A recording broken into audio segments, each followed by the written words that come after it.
Hello, pre-notification gang.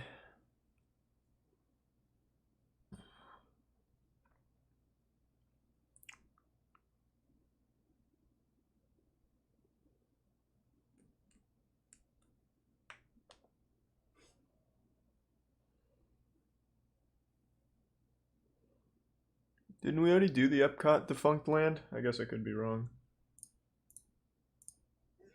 Maybe we looked at it and then decided not to. That's probably what it was.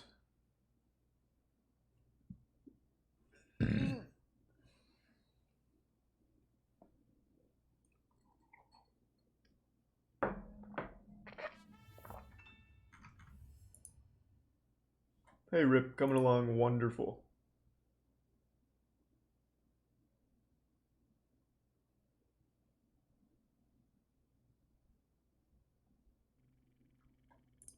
Thanks to the resub, Best Max Alive, and Mackie Blue Eyes.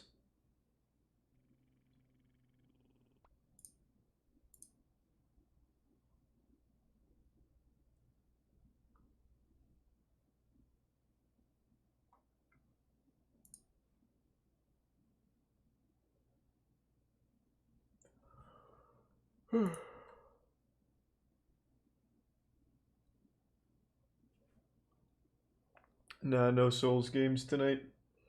Figured we'd do a little bit of YouTube. Probably won't be a super late stream or anything.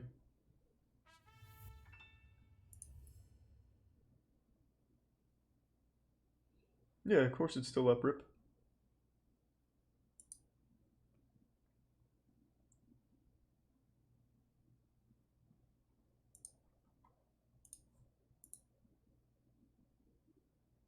Thanks to the resub, Chuma.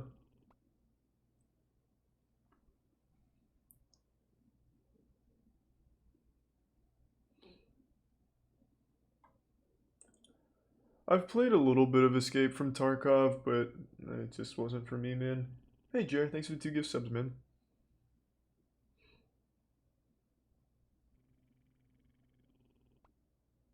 Thanks to the resub, Mitch.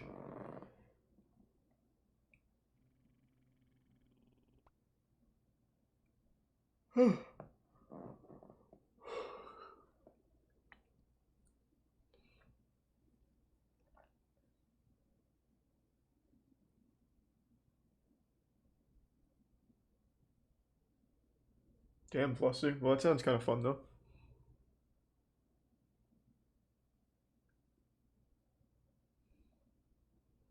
When you're doing no pixel, I don't know, man. I just haven't felt like hopping on in a little bit. It's been about a week now.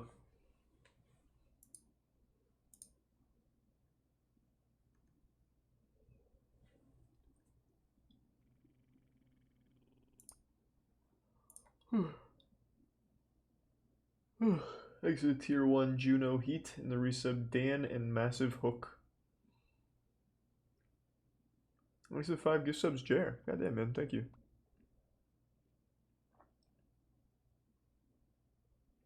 Why is a pool pee video in your recommendations? I've been watching a lot of Mark and also watching a lot of Piss, so it makes sense. Thanks to the resub 4chan Meme Lord and Bolivares and the Prime Levi and the tier 1 Furry Killer and tier 1 Thickerus.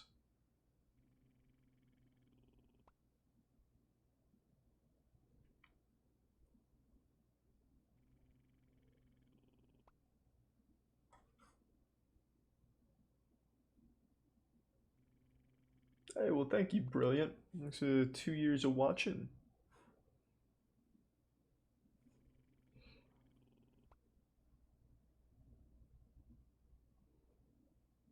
And thanks to tier 1 Cabbage Bowl.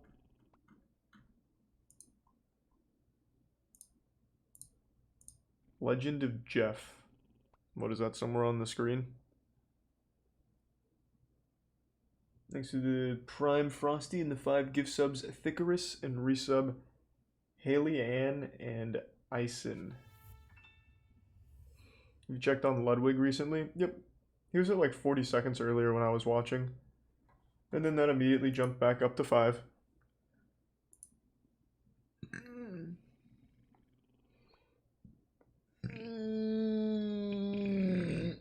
videos. It's at 22 hours. Man. Fucking rough.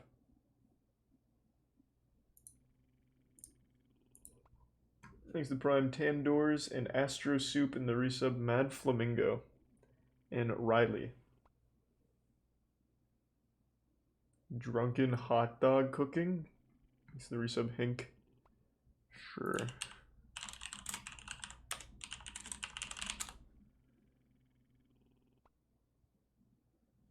Thanks to Tier 1 Collagen Curtains and resub Cam Broster.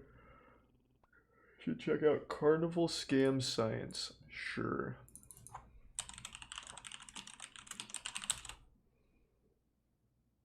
Oh, the Mark Rober video. I've seen that.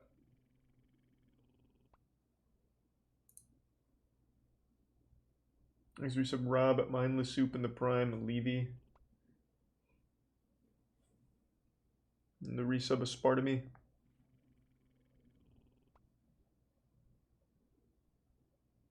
They only release like 2 episodes of Court Cam a month, Luna, so yeah, we're pretty much all caught up on Court Cam, unfortunately. Thanks to Tier 1 Young Half Dead and the Tier 1 Malevolent Anus.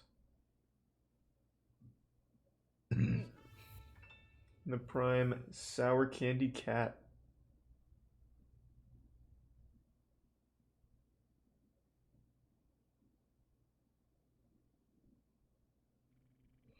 New Defunct Land video I saw. I haven't watched it yet. I'm trying to save Defunct Land since we've watched so many recently. I don't want to watch all of them at once.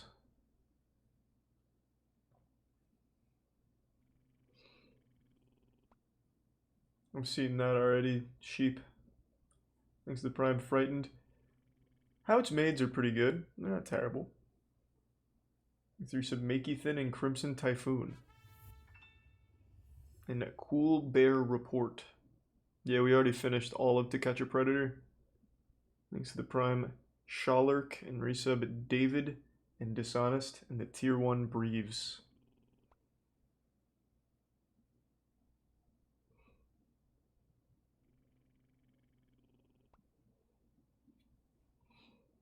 No, like I said, we already watched all of To Catch a Predator. We've seen every episode now.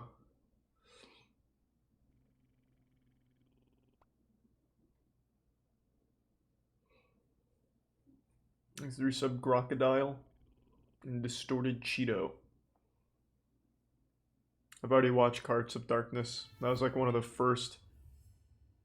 I mean, I guess it's a documentary. One of the first documentaries we watched. Carts of Darkness is really interesting. Did that just get recommended to all of you guys now? I've seen that a lot. We watched it like a year and a half ago. Now all of a sudden everyone's seeing it, so that's good. It's a really good video. We've watched the Air Guitar Championship actually, Bran. It's fun for one watch, and then it's not fun anymore.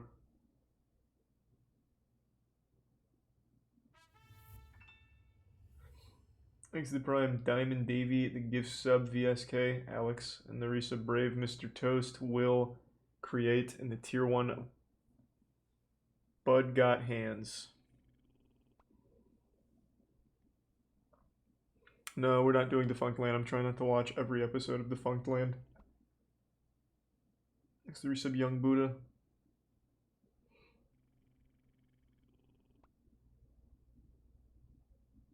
Thanks for the Prime Pooty. And the resub Tom Hanks officially.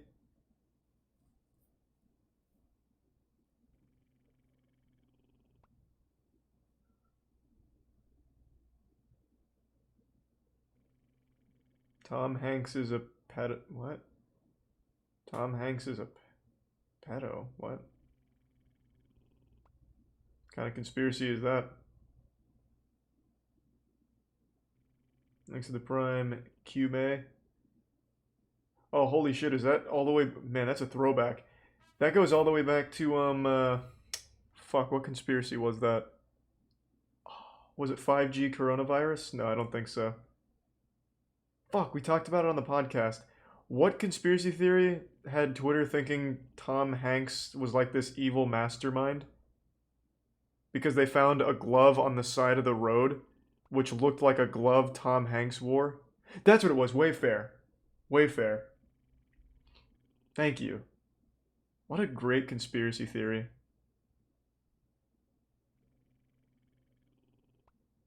Thanks to the tier 1 Michelle and the tier 1 Dion. And resub Darty. Damn, this sucks, Ginger. Sorry to hear that, man.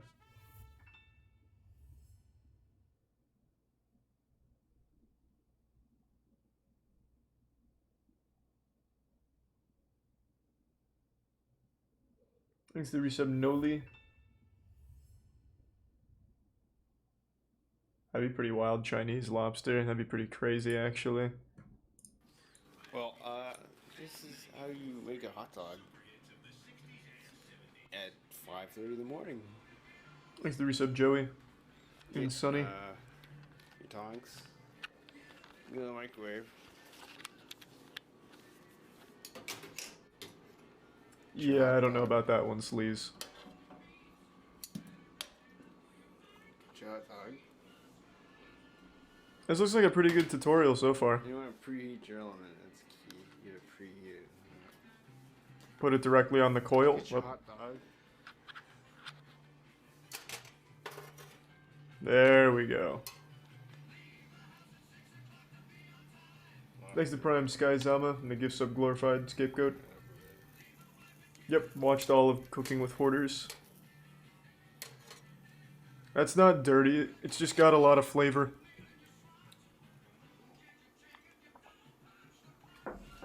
Thanks to tier 1 Wicked Wife and the tier 1 Lewis and resub Phantom.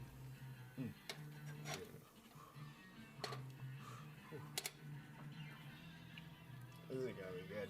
This is gonna be really good. There's no reason for him to clean his stove. It would rob it of vital nutrients.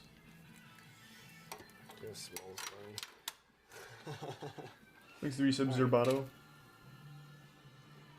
Look at that beaut. Oh shit! That's the worst place it could have fallen. Oh, there we go. Nothing's out of reach. What you want to do? Fuck yeah. We're still good, baby. I'm gonna rinse this off here. Thanks to tier 1 Common and the 10 gift subs Tempest. Thank you, Tempest, goddamn. Appreciate the generosity. And thanks to the resub Hot Thought. Or Hot Meat. Perfect. Alright. Now let's put it for a dunk in the toilet.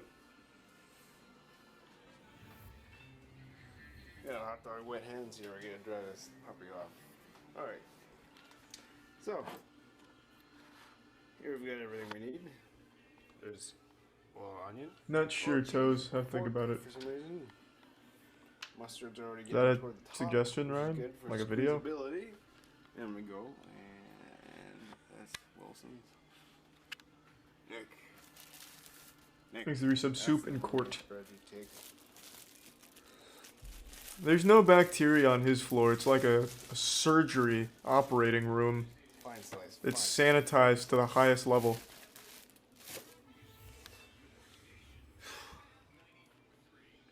Bread. Check. Thanks to the Prime Pope. Cheese. Check. Get that onion going on. This is looking pretty good. You know, I know what you're thinking. That's a good looking hot dog. That is what I was thinking. And it's not even done. A great looking hot dog. Oh, Thanks to the resub Lags so and over the Kenny. place. Yeah, I've checked out Fascinating Horror. I wasn't I'm not at super one into it, comment, but it's not gotta bad. go. Let's see what we got here. Cat. Thanks to the Prime Woomy.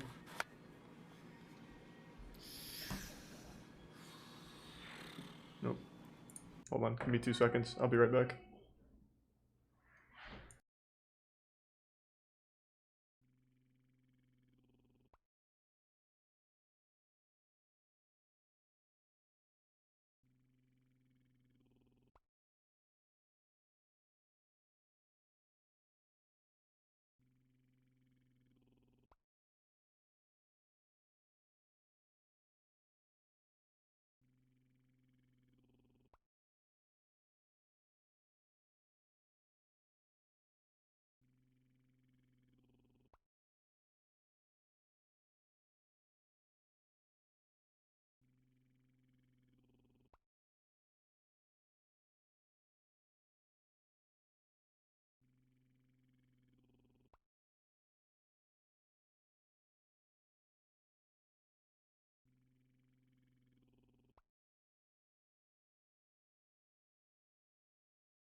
Alright, I'm back. Thanks to resub Weenie. GT in the Prime Macaroni. And the resub Zutara. Alright, and I actually watched that last night, Pokemon Trainer. Oh, bottom shelf, that's where it's at.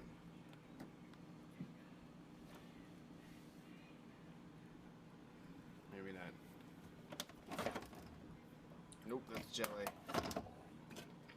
Hot sauce. Oh, thanks for the gift sub. I was gonna say Sideways that's and a the bad bits idea, throbbing. but pretty Resub much Tuna. everything up to here is a bad idea. Let's just go with it. This hot dog is gonna be great. Does he actually eat it, or is this one of those blue balls kind of videos where they don't eat what they make? Spectacular. Oh, good man. That hot dog has been on the floor 3 times, washed in the sink twice. Probably tastes pretty good. Thanks to the resub Kashab and Sonya Blade, Ella Miles, Dingus, and Azazel. Thanks for 5 gift subs, Reveldus. Thank you, man. Thanks to the resub Steak and Priest of Goob and Derezed Batman. Have I heard of the Deviant Art Wonderbread guy? No, what's that about? Court Cam has a new top 5. Thanks to the prime or the resub Malia Stone. The past. I always, every time I type this in, this is always the first thing that comes up. This guy chose a really good name because everyone that looks for A&E immediately gets this, which I imagine accounts for a lot of the views here. I wonder if that's what the top comments say as well.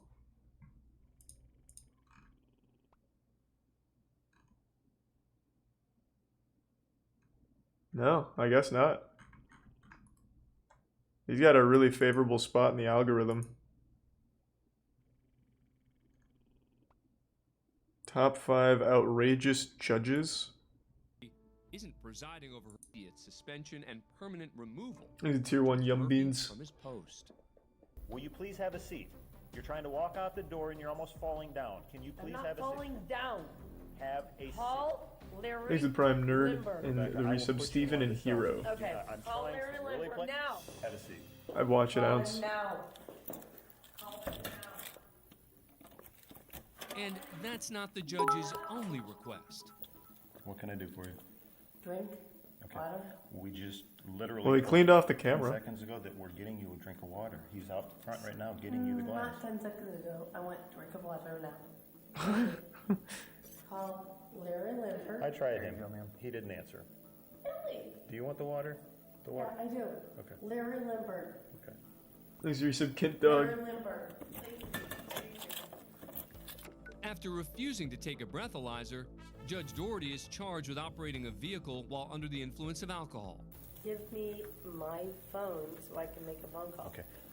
Your phone is in a puddle of vomit in your car, which is I on the get side of. it. Can I finish? Which is on the Absolutely. side of the road that you crashed into. Yes. The tow company is absolutely. out. Yes, trying to and? get it out. However, it is extremely snowy and slippery out. They are not able to totally get the get it. vehicle out so far. So Totally your get it. phone is off. The Thanks for table right now. You resub don't have access to it. Violin.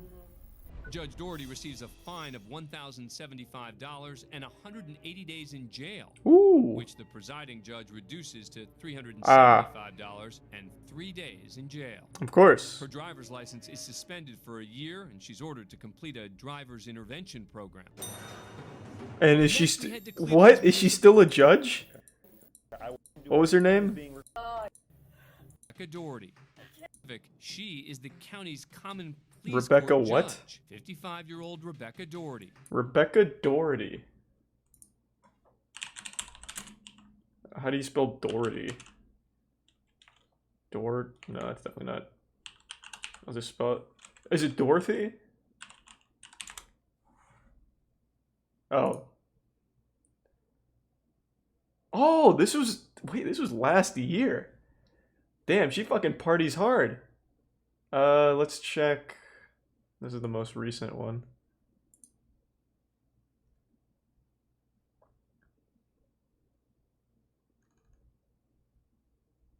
So she's been reprimanded and nothing else?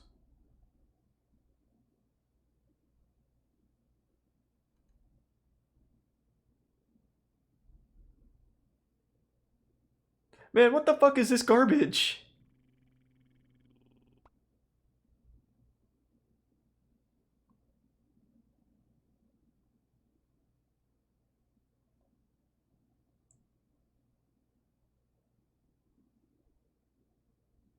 Okay, cool. Alright. Wild. A driver's intervention program. Thanks, resub Royce. Next, we head to Cleveland's Municipal Court. Hey, where Judge appreciate it, P.P. already Carr is dead. Thank you. presiding. It's March 17th, 2020. The country's in the early stages of the COVID-19 pandemic. The person is not here, as I've noted all week. Thanks, resub Tito. Corona, day 3. Because of health risks, Cleveland's administrative court has issued an order that all hearings for defendants who are not in jail have been postponed. So why is Judge Carr's courtroom still open for all business? Docket number 31, bonus. I have no fucking idea. Ask her. I'm not her It's a PR question on the manager. mind of Assistant Public Defender Mark Jablonski. Is the court having a docket tomorrow? Oh yeah, nothing stopped for me. My cases go on. Is that a Thanks for the private prime, jails lazy. only? No, anyone that shows up. Not everybody watches the. This isn't anime. Why do people keep saying that's anime shit? It's like coffee mugs, like world's best judge, coffee cups, maybe like a trophy from high school or something. I can't really. I don't know how fucking poorly funded the security system is at these courthouses, but it is always impossible to see anything in these fucking videos. It's crazy. I don't understand. News. I actually had people yesterday. I had people today. Yeah, I'm not going to do that to people. The judge's statement contradicts the administrative order regarding COVID-19. Makes the prime Jablonski suspicious. wants an explanation. If we are able to get a hold of any of our clients who are scheduled for tomorrow who are not in jail, can we tell them to No, communicate? no. Mm-mm. It's because they're recording every time and it takes a fucking lot of storage. I'm here. I'm here. If people show up, I'm He's a here. tier 1 wrong hole. So no, don't call people and tell them not to show up. If they show up, I'm here. But this judge isn't Well, just wait. allowing people to show up. She's punishing those who don't. In the preceding days, she'd Optimum, issued thank several you. Holy arrest shit, bro, warrants, thank which you. in court terminology is known Get the as 5 a tier 3 gift capias. subs, man. Capias, bond is set at 5,000. Officer present, no defendant. Capias will be issued. Continuing his exchange regarding the order, Damn, she's blasting. Jablonski asked the judge about her position one last time. In light of Yeah, this don't do pandemic, that. no concern. Hi, for the third time. Thanks, Teresa. Bruisers, I will be Grim, here. If and people No show Scope. up, I am here. Okay, thank you. I actually seen that one, No Scope. Okay.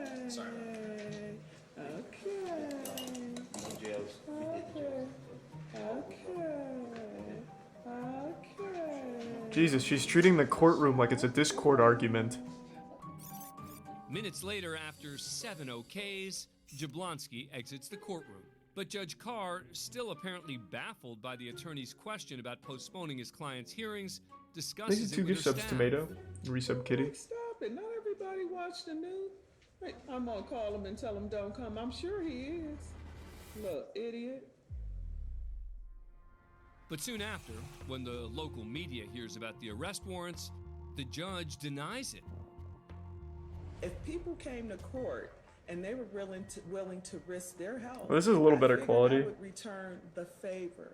As far as issuing warrants for their arrest, absolutely untrue. But when the video showing the opposite becomes public, Capias, bond is set at 10,000. Capias. It's like Santa Claus with the naughty and nice You list. know what? I'll just God damn. Capias on it. the Ohio Supreme Court orders Judge Carr to temporarily stop presiding on all criminal or traffic cases. And an investigation by the Ohio Board of Professional Conduct is launched. Carr faces sanctions which could range from a warning to full disbarment. Hopefully Now disbarment, to considering the that's Seminole really County fucked Circuit up. Court in Sanford, Florida. Also, hold on, I just remembered. I'm not gonna be long. Literally, give me 30 seconds. You can time me. Thanks for the gift sub, BRD. 1 second.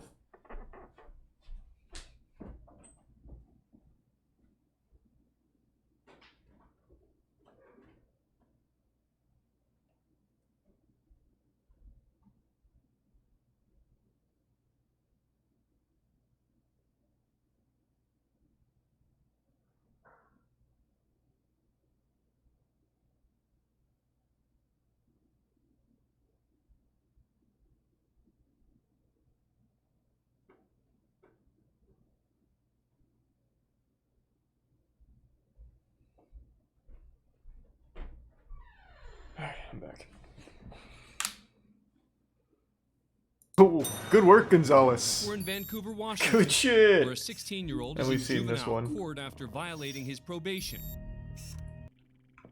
Well, Gonzalez got very lucky there. They must have been friends or something. Good shit.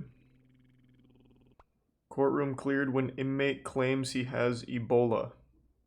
That is a very bold strategy.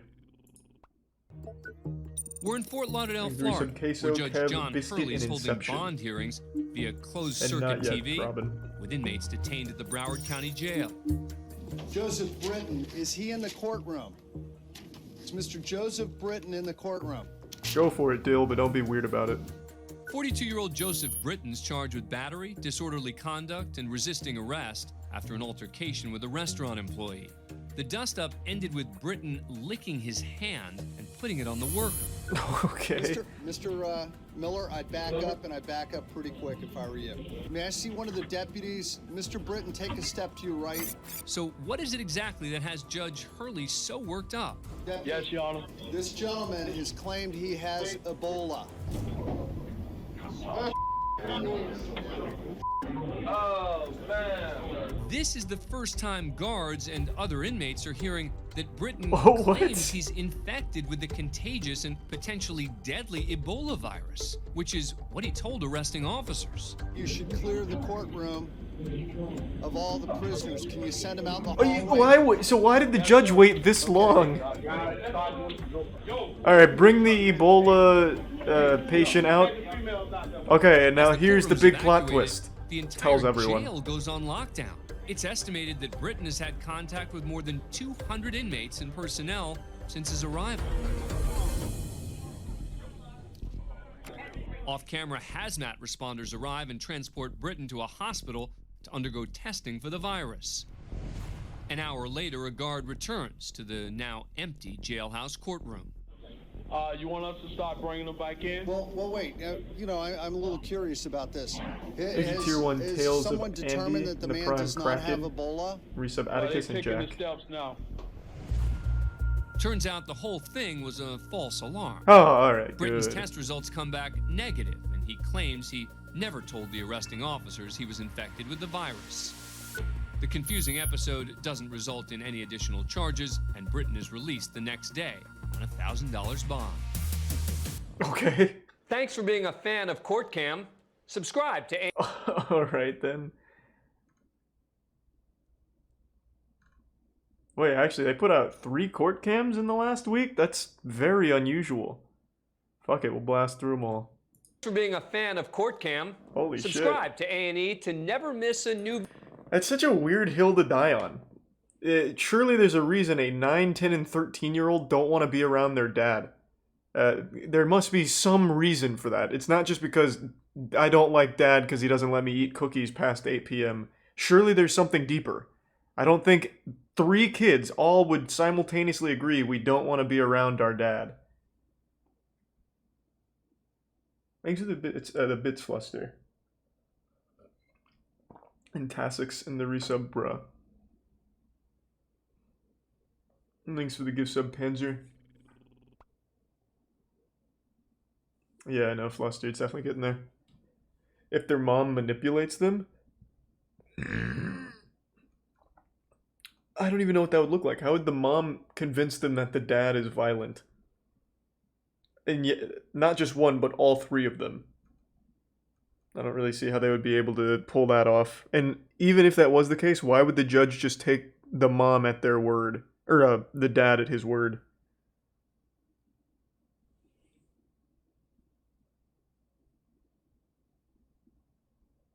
I feel like there has to be some level of, like, objectivity to it, like, prove it, evidence, stuff like that. I'm not a judge, but I feel like that'd be, like, step 1 when analyzing who should get custody of the kids.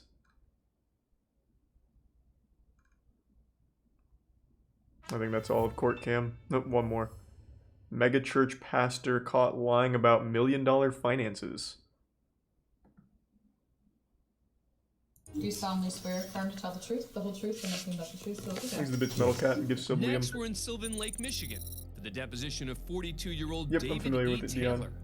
The man on camera may look like just a regular guy, But to the followers of his multi-million-dollar megachurch, they believe he's truly holier than thou.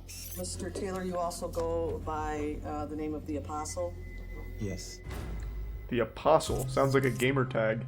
David Taylor claims he was personally visited by Jesus Christ. Oh. And now brings others into the light through his nonprofit organization, Joshua Media Ministries International, or JMMI. Jimmy. Today, Taylor's being deposed in a divorce case involving one of his volunteers. Thanks for some a woman ruthless who and donated hatchbot. over $1 million to his ministry. Now, as part of the divorce proceedings, lawyers want to know exactly how that money was used. On November 29th, 2013, JMMI paid over $6,000 to Louis Vuitton. Integral in the case. Yes. What would that be for? Well, this is for clothes concerning my TV ministry as well. Mm-hmm. June As the Lord 2014, intended spent and commanded. by Thou shalt JMMI to purchase Versace Louis and Vuitton. Bahamas. Yes? Well, that ain't something I purchase all the time. Well, it looks like you did several times in... I mean, I'm a very frugal person when it comes to this. I don't see Macy's. No, you don't see that. Yeah, because Macy's don't have the kind of suits that I wear. Yeah, Macy's is not 2013 holy. and That's 14 a spent place over- of sin JMMI spent over $30,000 and low quality on food clothes. or clothes. Right? What year was that? 13 and 14. Oh God, yes, because I was traveling so much. Yes, and sweating through all my clothes. Exactly. That probably wasn't enough. The hot seat gets hotter when Taylor's questioned about the ministry's fleet of Thanks luxury for some cars. Tennessee and You Tyler. testified that JMMI owns 3 vehicles, a Hey, BMW, congrats a to him, Mercedes, Tennessee. and a Bentley.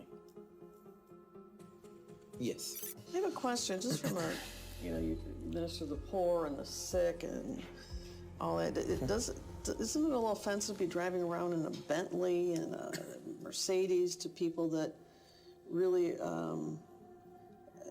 are impoverished and sick and ill? It could be offensive if they didn't know my life. And the baptism by fire continues when he's asked about a $2.8 million mansion listed as a, quote, Wow. residential center by the ministry. Wow. What is this residential center? Oh, this is a People come here and give me place money, that the ministry and then I make them owns. leave. Well, not own. We're in the process For the sake of the faith. buying that. All right, so where does the number 2,844,000 come from on your That's the asset and liability? That's, I guess, the appraisal value of the home. Wait, the appraised value of what? I guess the appraisal value Uh-oh. of the home. You fucked up. The lawyer catches that Taylor Thanks refers for to the give some property socks. Good to see as ya. a home. Is it a home? Thanks to give No, some it's a nuts. residential center. While Taylor's deposition was just part of a divorce case, it would later come back to haunt him. After the more than 3-hour video was posted online, the ministry and Taylor himself came under fire as allegations of misused funds flooded the internet. Despite the negative publicity, David E. Taylor continues to spread his gospel around the world. Yep. Thanks for being a fan of Court Cam. And there will always be people that support it, just like, fuck, what is that guy's name? The Winds of God. Coronavirus, you'll crawl on your belly and be gone. Who's that guy? What the fuck is his name? Can't remember his name. Kenneth Copeland, thank you. Thanks to the resub Steverk, Oxus, and the Prime, Coochie, and Royko.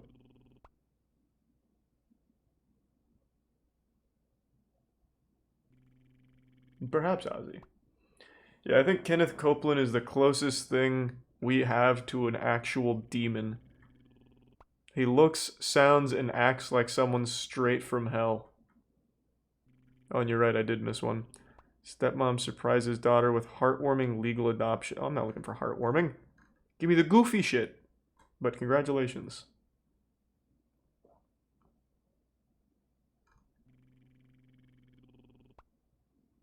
Thanks to the gift sub Panzer and resub Yabesu and Nesso.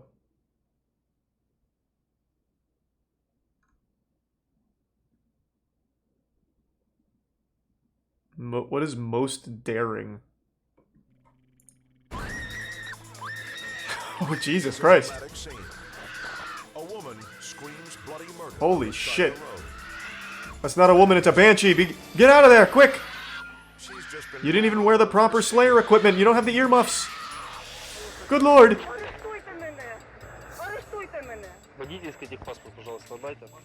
That's right. She's just been stopped for the most minor of misdemeanors. And this guy is filming with a walkie-talkie over here. She throws the mother of all tantrums.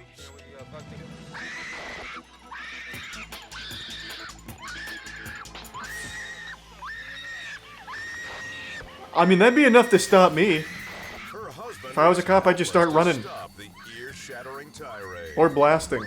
I'm not sure how I'd react, really. But if Little Miss Shrill's plan is to gain sympathy, it fails long before her lungs do. Instead of sneaking out of the citation, the Lady Loudmouth is issued another. For disturbing the peace. Thank you. Yes, of course, of course. Collecting them like Pokemon cards. Of course, it's her hubby who gets the real punishment. He has to go home with her. Wow. Yeah, I mean, it's a new strategy. I've never seen that employed. At least not to that degree. Unsuccessful in the first outing, but it was just the test run, the alpha. I'm sure she'll refine the techniques and make it even better next time. Okay, we're all caught up on court cam. So what the fuck is most daring? It's the first time I've seen that. Thanks to Prime Grant in the resub Amori and gift sub Sydney. And happy birthday Alascovia. And the bits Lowlife and Lavender. Sorry to hear you didn't have a good day, Lavender.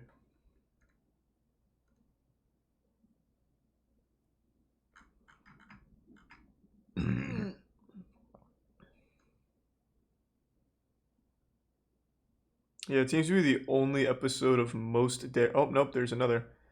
Truck reverses into police car in attempt to get away. Oh, interesting. Grand Theft Auto style, then. Responds to a call for backup. A reckless driver has just been stopped. Possibly DUI. But when he reaches the scene, he can't believe his eyes.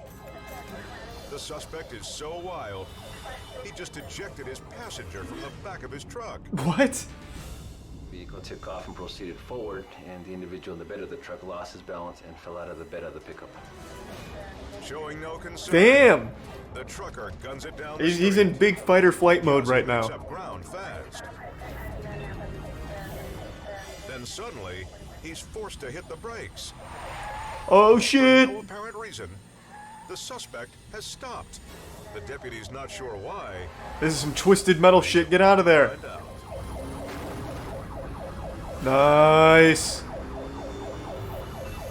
He puts the car in reverse and crashes into the These are tier policeman's 1 SUV. Simply Simps. Twice. I appreciate that, Moshe. Appreciate the 10 and the kind words. It's unclear if he's trying to I'm kill sorry to the hear about that, officer's Tyler. engine Is he... or kill the officer. Oh, he's going for it again! Holy shit! Oh, god damn! He really wound that one up. Jerked forward by the force. I also noticed a lot of like a white, almost like a white flash, but it was the snow that was in the bed of the pickup truck that flew into the air. The final impact immobilizes the lawman's auto. And the desperado makes a Whoa! What? That worked? Unfortunately for this outlaw, he can't cripple the whole force. Not true. Just keep reversing. It's And clearly sure effective. enough, You he's got him. caught within a few blocks. Ah. His drunken rampage targeted friends and authorities. Now he's on a collision course with prison. He'll find a way out. He's very creative. These are some interesting strategies. They are indeed daring. Is this a new show? I've never seen this shit. Seems pretty cool. Next we sub Duck Deity and the Prime Grandpa, Stargirl, and Mallory.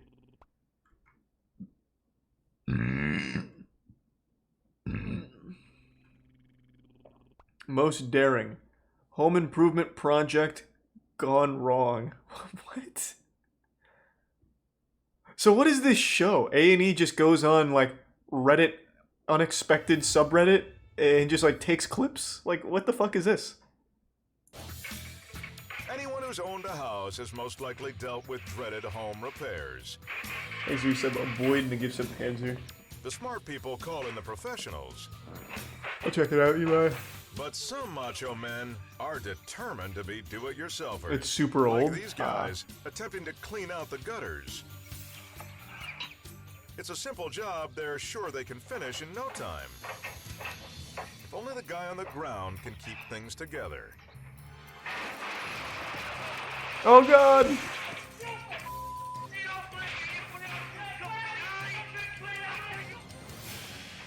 The ladder slips, and the heavyweight handyman hits the road.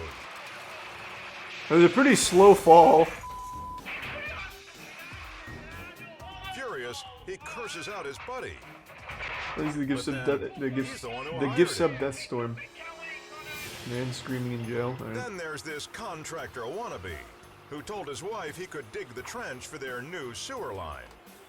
Unfortunately, he's the one full of crap. Oh god!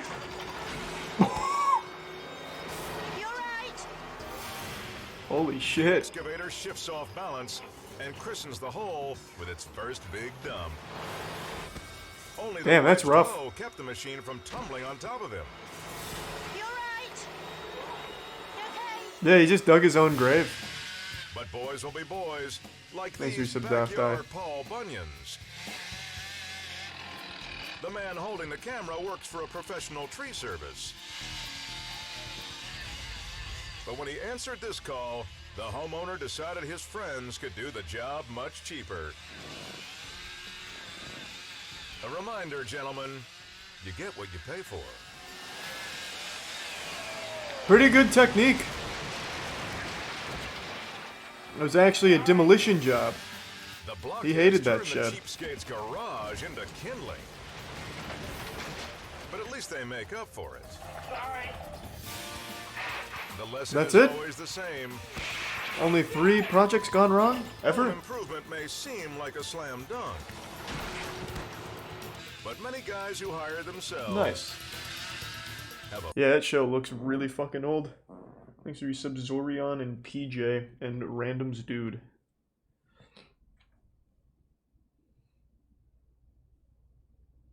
You doing Hive Mind tomorrow? Hive Mind ended almost 3 weeks ago, man. We already had the grand finale.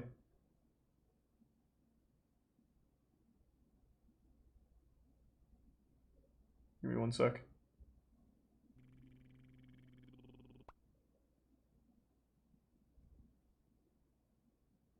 Okay. Exit Prime Sam in the tier 1 Doge with burrito. Used to watch it like 20 years ago when you'd stay home sick from school. I've never even heard of Most Daring. Next there's some randomized Jazzy Girl and Favon. Shaolin Monk runs atop water for 118 meters.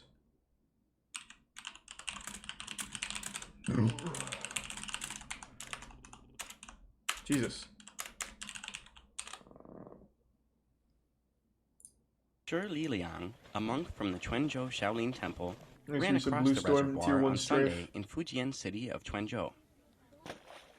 He completed the feat after 6 attempts.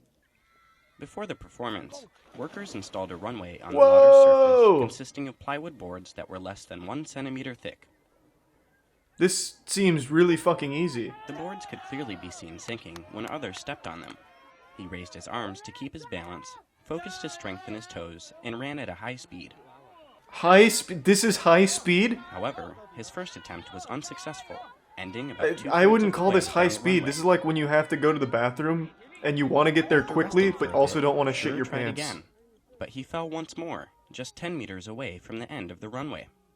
Zhi succeeded after his 6th attempt, completing the run in about 45 seconds. He said the key to his eventual success was to focus his strength, run quickly, and use what little buoyant Man, this is force not the very boards could impressive. offer. Schur started to practice for this feat in 2005.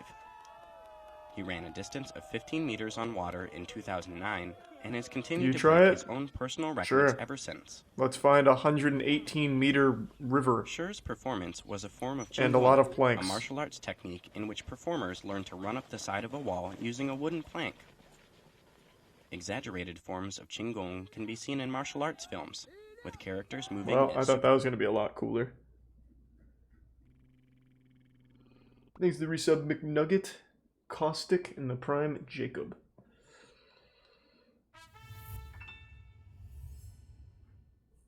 Hello, Deep Fried. Have I watched Toaster Tuesday, scrambled eggs in a toaster?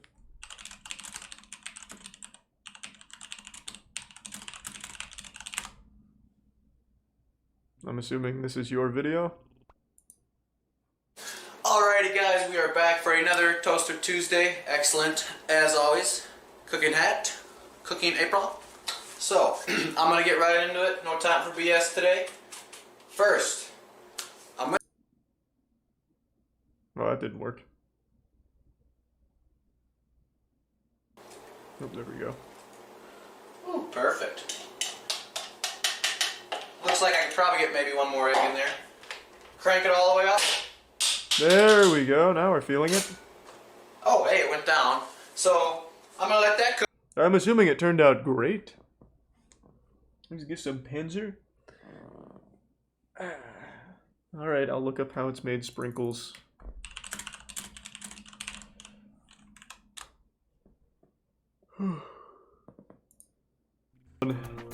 Positions the cap and spins the bottle. It seems pretty much like what I'd expect. That was gonna be like a crazy one, like they use real magic and like an on-site wizard. Thanks to resub Merly. Can you watch National Anthem Epic Fail? Worst of Luck. Watch till the end. Oh my god. That's probably up there with one of the worst titles I've ever been suggested. But we'll do it. We'll run it. I feel like I'm on Facebook with something like that. Alright, let's go. And I'm pretty sure I've seen this.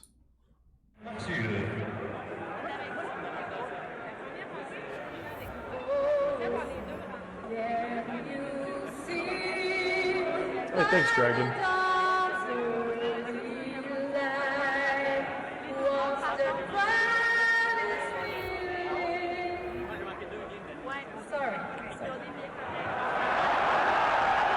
Oh, what a goofball. How silly, you fucked up. Boo! Boo!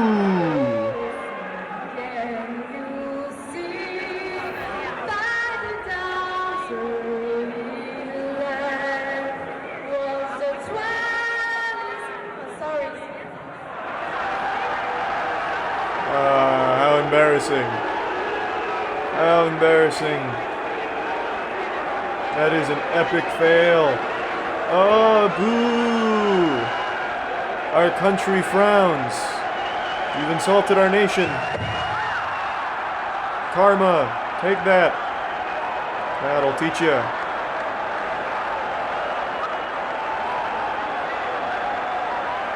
Yeah, I mean, this is like a really old video on the internet. Wasn't this video confirmed to be like a little publicity stunt?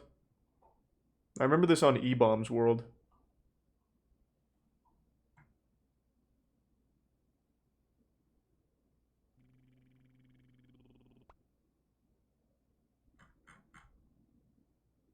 Thanks to the resub Russell, Sinrose, and Aaron from Corporate.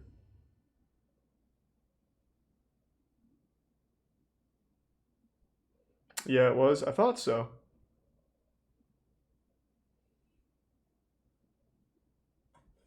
What kind of ice cream topping do you prefer? None. Just straight chocolate. Thanks to the resub Boom. Oh. Oh, it's all good, Fluster. Can you check out School Breakfast Pizza Bagels?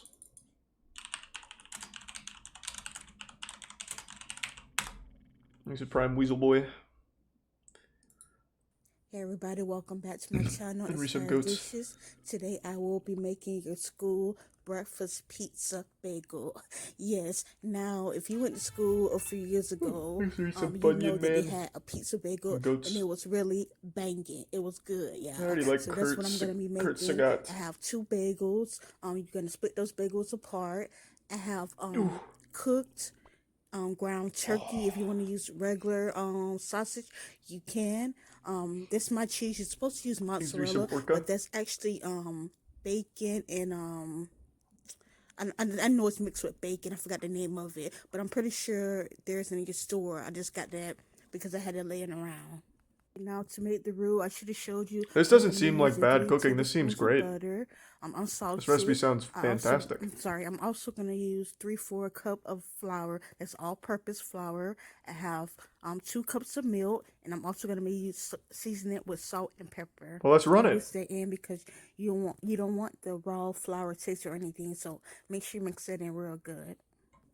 Okay, now once that's all mixed in, you pretty much want to add in your milk gradually. Now, I added 1 cup. Damn, and then, hey, thank as you for the will see, fucking it's fat still 25 a gift little, subs, Eddie. Thick, so I added another cup, so it's going to be a total Goddamn. of 2 cups. Appreciate the generosity. While you're pretty much pouring in your milk, you want to keep stirring Thanks for the 3 hype. so it don't clump up or anything. So, yeah, you see how you can still see, like, it's starting to clump up. That's why I tell you to Thank you for the huge drop. make sure you whisk it up so you know it don't. And this doesn't seem like a bad cooking put you some in there, video. And spoons of Seems pretty normal. Now Well, it's not gonna coat, with everything, all the mixture. See how it looks? It's not gonna coat the whole mixture. That's when I'm gonna get the spoon. I feel like it'd be better if you spoon did it this in on, different but, steps. By you coating it like that, it's pretty much getting over the whole bagel.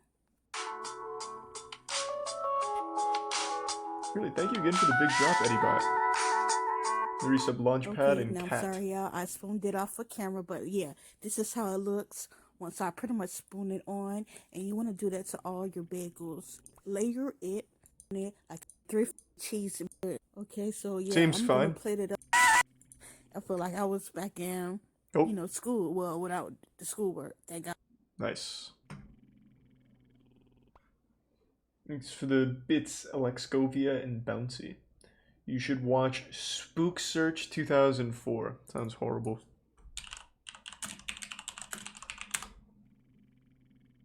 Ah, this is this your video?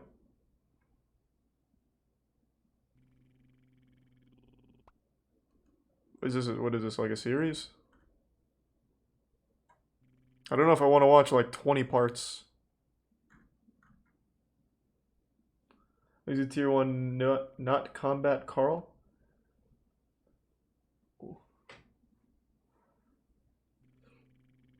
Alright, we'll do Murder Blood Tunnel. Hi, I'm Austin Flory, Canada's 3rd best ghost hunter. Oh, this is Today satire. we're here in Long Pine, Nebraska to investigate rumors of paranormal activity just 4 miles south of here in a place locals call Murder Yeah, I know Blood Silver. Tunnel. Joining She us was is very our drunk fearless during the cameraman, Bloodborne raid I Chris. saw. Wait. Murder Blood Tunnel? That's probably enough of that. I'm sure it's great, though.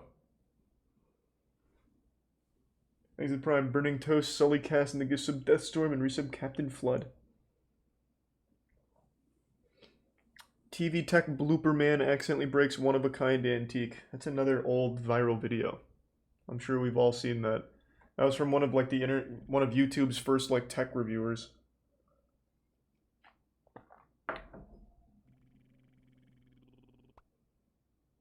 Yep, I've watched all of Barbie Jeep Racing. Seen that as well, Soupy. That's another massively popular one. You should check out Chest Friends. What is it? Thanks for resub Pandalorian. Ah, your video. I see we have a lot of self-promotion tonight for some reason. Very wacky. Ah, and bots. How sad. Very silly. I'll never understand why people make Twitch bots. It never works. This is Prime Posey. We finished Geek Love a long time ago.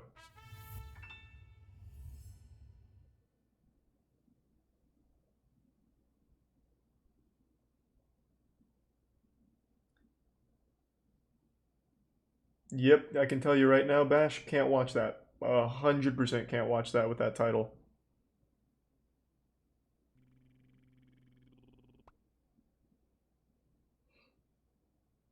Should try watching YouTube Blood Cult. Man, people really forget what website we're on right now. I can't watch something called Blood Cult. I can't watch anything with like real blood in it. Assuming that is like a real cult with blood.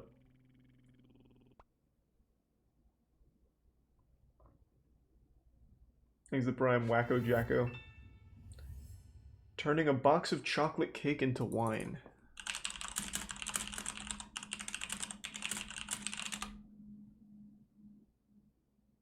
This?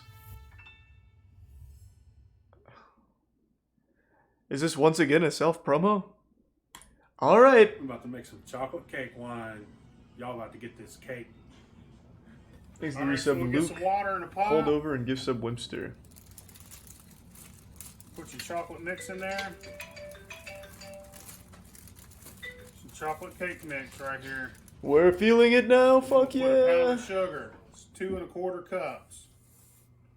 Seems like an awful lot of sugar, but I'm no chef. Thanks to Tier 1 Angel. Now we finished Geek Love. Stir that in good. That was one of the first series we ever finished. Such a good series.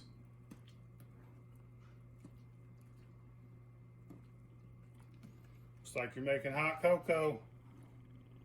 Actually, we should do a hot cocoa wine too. Thanks to resub Crispy. Sorry to hear that, Cuts. Thanks to resub Chills. Now, when we're brewing this, it's going to be a lot of sludge. And I don't even know if this is going to work yet, because we haven't tried this yet.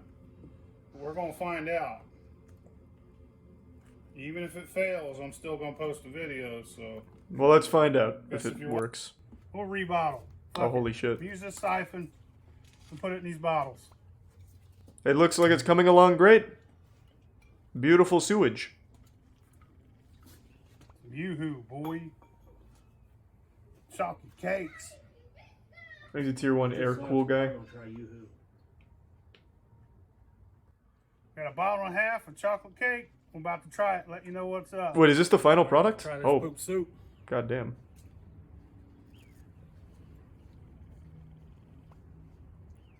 I pee in pools. Good man. Who's thick? So thick you gotta chew it. I knew that flour would be a issue. It tastes fruity, dude. Finally, some real scientists, though. It does. Tastes more fruity than it does chocolate. There's the chocolate. It comes in real late. Thanks to give sub Venus. The resub Stew. I ate the chocolate real late. It looks like a yoo-hoo. It looks like a U2 if it was like It's definitely odd. covered in It dirt is and definitely filth. I mean, we made it happen. It's still a little sweet. Yeah, it is sweet. That's wild. Like sweet, like fruit. Not even so much. Yeah. Not like sugar sweet. Like I don't know. I could drink it. Yeah. It's not the greatest one I ever had. Ain't the worst one either. Yeah, definitely. Ain't the It's worst. probably better than most wine, if I had to Try guess. some Yoo-hoo or something soon too. Drinking mud would be better than drinking most red wines. And by most, I mean literally all. Thanks to resub Lucid in tow.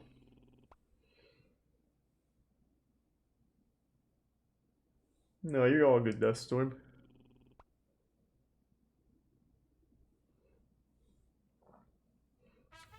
Red wine fucking sucks. It's so bad. It's like actually drinking boredom. When you drink red wine, you are actually getting rid of your own fun. It's fucking terrible. Red wine sucks. It's like drinking the most offensively awful yet bland thing of your life. It's like the driest absence of hope and fun. It's like actually what a Dementor would probably feel like. It's terrible. Actually, the Tin Slayer. If The Room was a Marvel movie.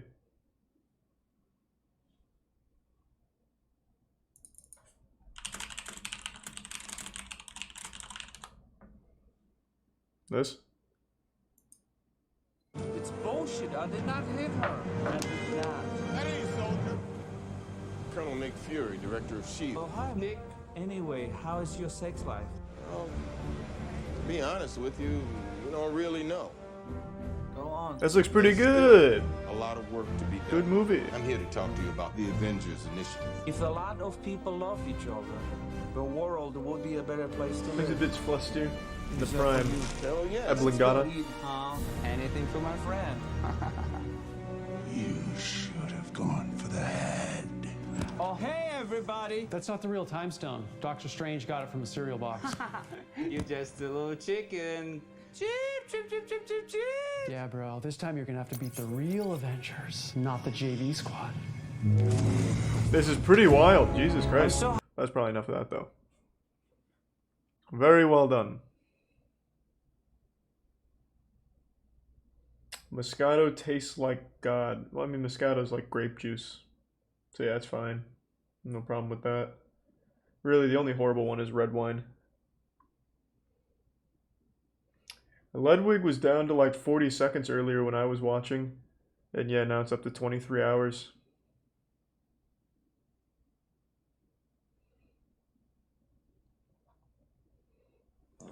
I already watch all of his content, Sammy. Top 10 worst prisons in history. Is that rated by effectiveness or how awful they are? As in, like, miserable to be in.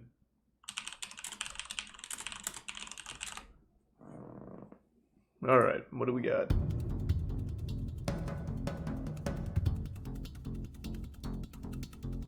Ten worst prisons in history. Is this a bot Number or a 10, person? Pitești Prison.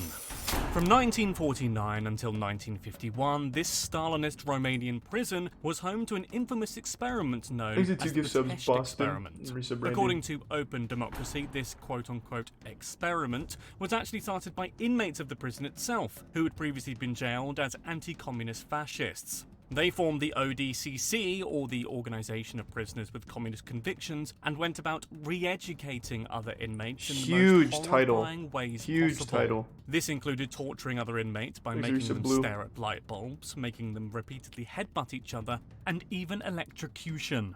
They were also kept in squalid conditions on purpose and forced to perform humiliating tasks, such as baptisms involving sewage. This would then Hey, psychologically nice. break other prisoners into joining the ODCC and renouncing their anti-communist tendencies. It's worth noting too that this was fully supported by the director of the prison himself. This brutality was eventually stopped in 1952 after a regime shift in the country, but by that point, over 700 prisoners had been through the horrific process, 30 of whom died. Yeah, true elemental. Number 9. The Mamertine. Labelling Italy's Mamertine as a prison is a bit of a misnomer really, as it was more similar to a hybrid of a 12-foot deep underground dungeon and a sewage system. Built in the 7th century BC, the Goddamn. Mamertine was essentially Holy two shit. dark, dank cells stacked on top of each other. There was no natural light due to them being subterranean. In fact, the only way to get out or into the lower cell was via a hole in the ground of the upper You one. could absolutely Sallust, climb an ancient that. historian, described it as having a fearsome darkness and stench. Prisoners were often put into the lower chamber before execution. Failing that, they just left them there to rot and starve. It's worth reminding too that this complex was built within a sewage system. Legend has it that Saints Peter and Paul were actually held there, but did not die as they were later crucified. For this reason, it's part of various pilgrimages since it's been converted into a church, memorialising the abject horror the prisoners of the Mamertine went through. Number 8. That is a pretty Berger wacky prison, that's for Mongolia. sure. In 1916, naturalist Roy He's Chapman a tier 1 Andrews, Dixie Normus. future director of the American Museum of Natural History, travelled across Asia. He documented his experiences in his book Across Mongolian Plains in 1921, during which he mentions witnessing a prison he described He's a as prime one Devon. of the worst in the world. In it, he mentioned seeing rooms full of coffins that were 4 feet long and 2 feet wide inside a prison in Urga, Mongolia. Andrews explains that it was these tombs that were the prisoners' cells. This doesn't which look were nearly as designed bad so as that the last prisoners one. could not fully lay down or sit up comfortably. There was just a 6-inch Oh, wide never hole in mind. the coffins where they're given food. That is, to quote Andrews, if they remember to give them any. The prisoners were also handcuffed and their limbs would shrivel away due to lack of use. While the length of stay in these Holy caskets shit. varied and would often be used purely to hold prisoners before they were executed, many of those incarcerated here unsurprisingly died in this horrific captivity. Number 7. Camp damn. Sumter Military Prison, Georgia. These are Created during pretty the American intense. Civil War in February of 1864, Camp Sumter He's a Military Tier 1 Prison TJ, was the largest recent Confederate boomerang. prison in the whole conflict. Also known as Andersonville, Camp Sumter was built to hold 10,000 people, but held over 30,000, which gives you a hint at the problems it faced. The prison was supposed to be built rapidly, but the price of lumber was hugely inflated at the time, which meant it was never fully built properly. As a result, because there were no barracks to keep them in, instead the prisoners were open to the elements almost all of the time. Some of them had shanties made of blankets and bits That of is not wood, nearly whereas as bad others as the dug last holes two. in the ground for themselves. The camp was built around a creek with water running through it. However, this was soon contaminated with sewage, making the prisoners extremely vulnerable to disease. There was also very little in the way of food due to the Confederates losing supplies. And what food they had was of extremely low quality with next to no proper preparation. By the time the prison was closed at the end of the war, 13,000 inmates had died as a result of What these would be the conditions, worst and its prison commander, possible? Henry Vers, was executed for their I really feel like the murder. last one is like top Number 6, level, like even in Carandiru fantasy, worst Penitentiary. prison. Over 7,000 inmates lived within the walls of Brazil's Carandiru Penitentiary, whereas there was only space for a Here's the third bits that MJ. number. As a result, there was one guard per every 100 prisoners, Already so seen him, guys. things were bound to go wrong. As soon as the prisoners arrived, they are told that they need to rent their cells. Even those lucky enough to have left the prison still apparently owed back payments for this. They actually tended to have a fair bit of freedom and control and could get whatever they want within the prison through illicit means, including mobile phones. There's even a This prison doesn't within sound the bad at prison all. called the Yellow. It's as just kinda those like student inside debt for rarely see prisoners. sunlight. However, it's most famous for the results of a riot after a game of soccer. 300 police officers stormed the jail and killed over 100 prisoners. Oh, shit. Allegedly, this included prisoners who had surrendered or were trying to hide, often at close range. In 2014, 73 of the police officers were convicted, some of whom were sentenced to 156 years in jail. What the the prison was later fuck? demolished in 2002. Number 5. Holy Devil's shit. Island. 10 miles off the coast of French Guiana lay one of the deadliest and most notorious jails in the whole of the French penal colony, Île du Diable, or Devil's Island. Initially used as a leper colony, soon political prisoners were sent to the island too, Thanks for 5 during gift its subs use off. between 1852 and Appreciate it, man. Thanks for the 1953. 5 gift The subs. prison was pretty much the only building on the whole island, surrounded we've by watched it, Dixie. shark-infested waters, which were With often the Aaron. downfall of any seafaring would-be escapees. The convicts were forced to provide labour in all conditions while shackled. Some were even exposed to the elements all of the time, with no roof on their very small cells. This meant they were often attacked by animals on the island too, like vampire bats and rats. Solitary confinement wasn't much better though, as that was spent in complete darkness. Devil's Island saw 80,000 prisoners come and go, though the vast majority never got to leave the island as thousands upon thousands died of various diseases, as well as the poor diet and labour conditions. To this day, the general public can visit other islands in the former penal colony, but venturing to Devil's Island is strictly taboo. Yeah, there's probably Number just like a 4, ton of corpses the and shit there. HMS Jersey. It's late 18th century in America, There's a bit at Elmer, the height of Prime, the war lights for out. independence against the British, who were occupying New York City at the time. Prisoners of war, There's a or prison rebels, fist. had to be imprisoned by the British somewhere, as they numbered by the thousands. So the British used warships that were docked at shore to keep them on as prison ships.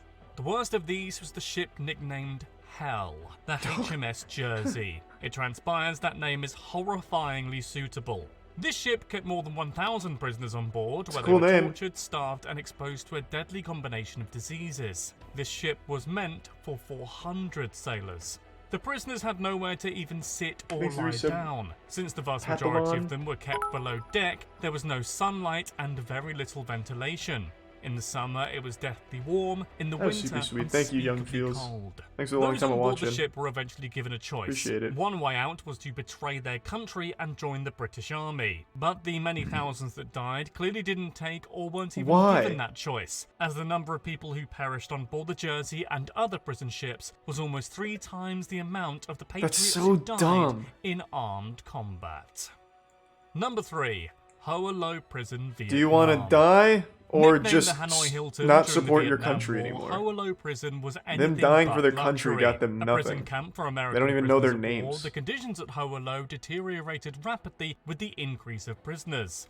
The Vietnamese government used extreme methods of torture in order to extract military secrets from the US soldiers, including rope bindings, beatings, and solitary confinement. As well as this, prisoners' legs were often strapped into iron stocks that were left from the French colonial era of the prison.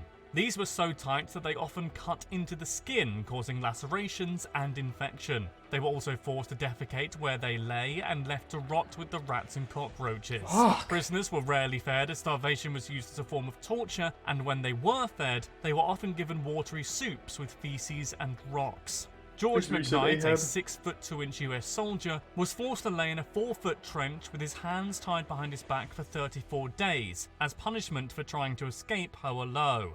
The Vietnamese government still denies the wrongdoings to these POWs to this very day. Number 2. Tadmor Prison, Syria.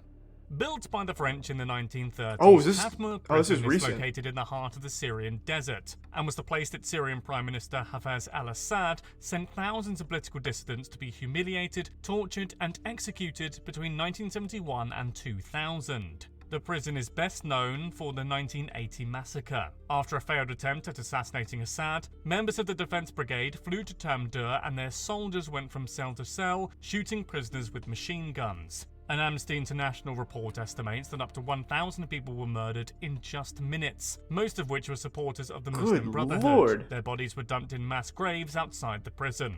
Cells had windows covered with barbed wire, and prisoners were under permanent surveillance and not allowed to make eye contact with each other. On arrival, new inmates were thrown a reception party, where they were whipped mercilessly, forced into car tires, and beaten. Some prisoners never even made it through that reception.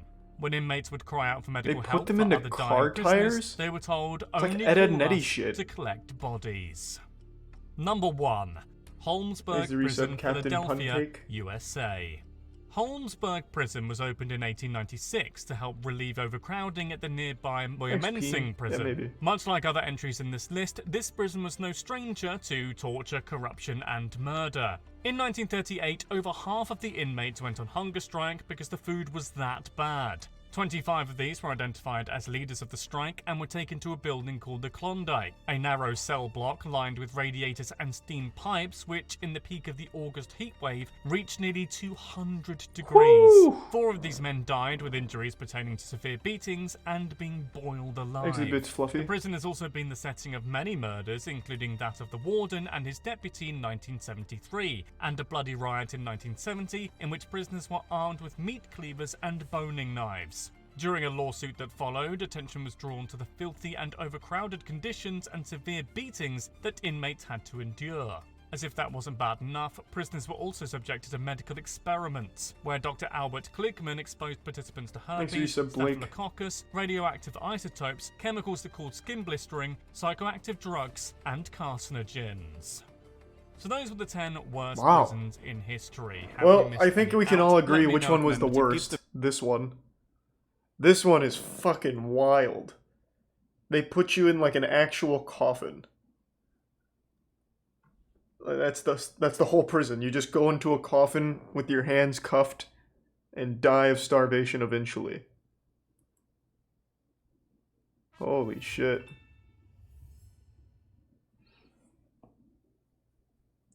We've seen Paranormal Home Inspectors. It's not very good. Unfortunately. At least the ones we watch. Thanks for some cool cat.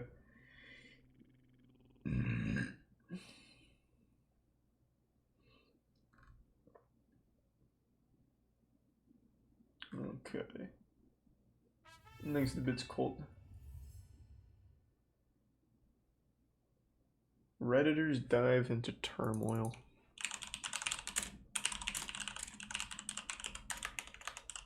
Jesus. Jesus Christ, whatever. Oh, it's a Nexpo video? I never... So this is like my least favorite series that he does with the Redditor stuff, because it really all feels super fake. Like 100% of these feel fake. Like we watched this one, and this one was just, I'm gonna try Datura. Datura is bad. Datura is bad, don't do it. And then he makes another post that's just gibberish. And then that's it. This one is real. This one's real? Alright. Well, hold on, before I watch this, let me fill up my water real quick. I'm pretty thirsty. Thanks for 2 gift subs, Cool Cat. I'll be right back.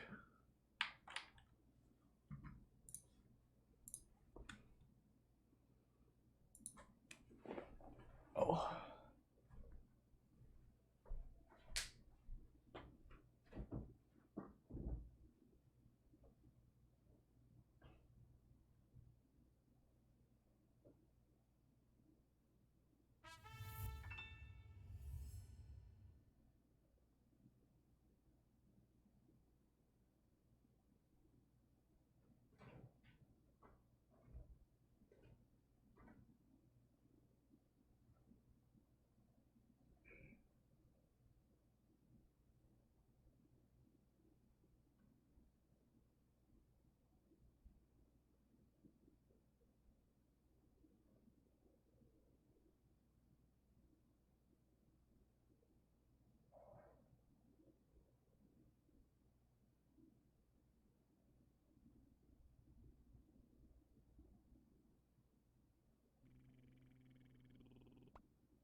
I'm back, team.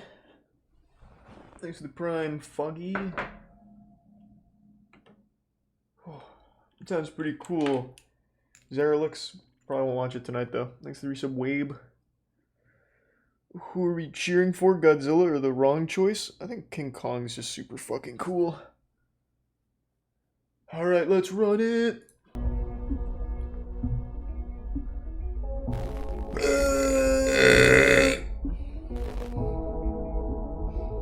There's the prime Kriggy.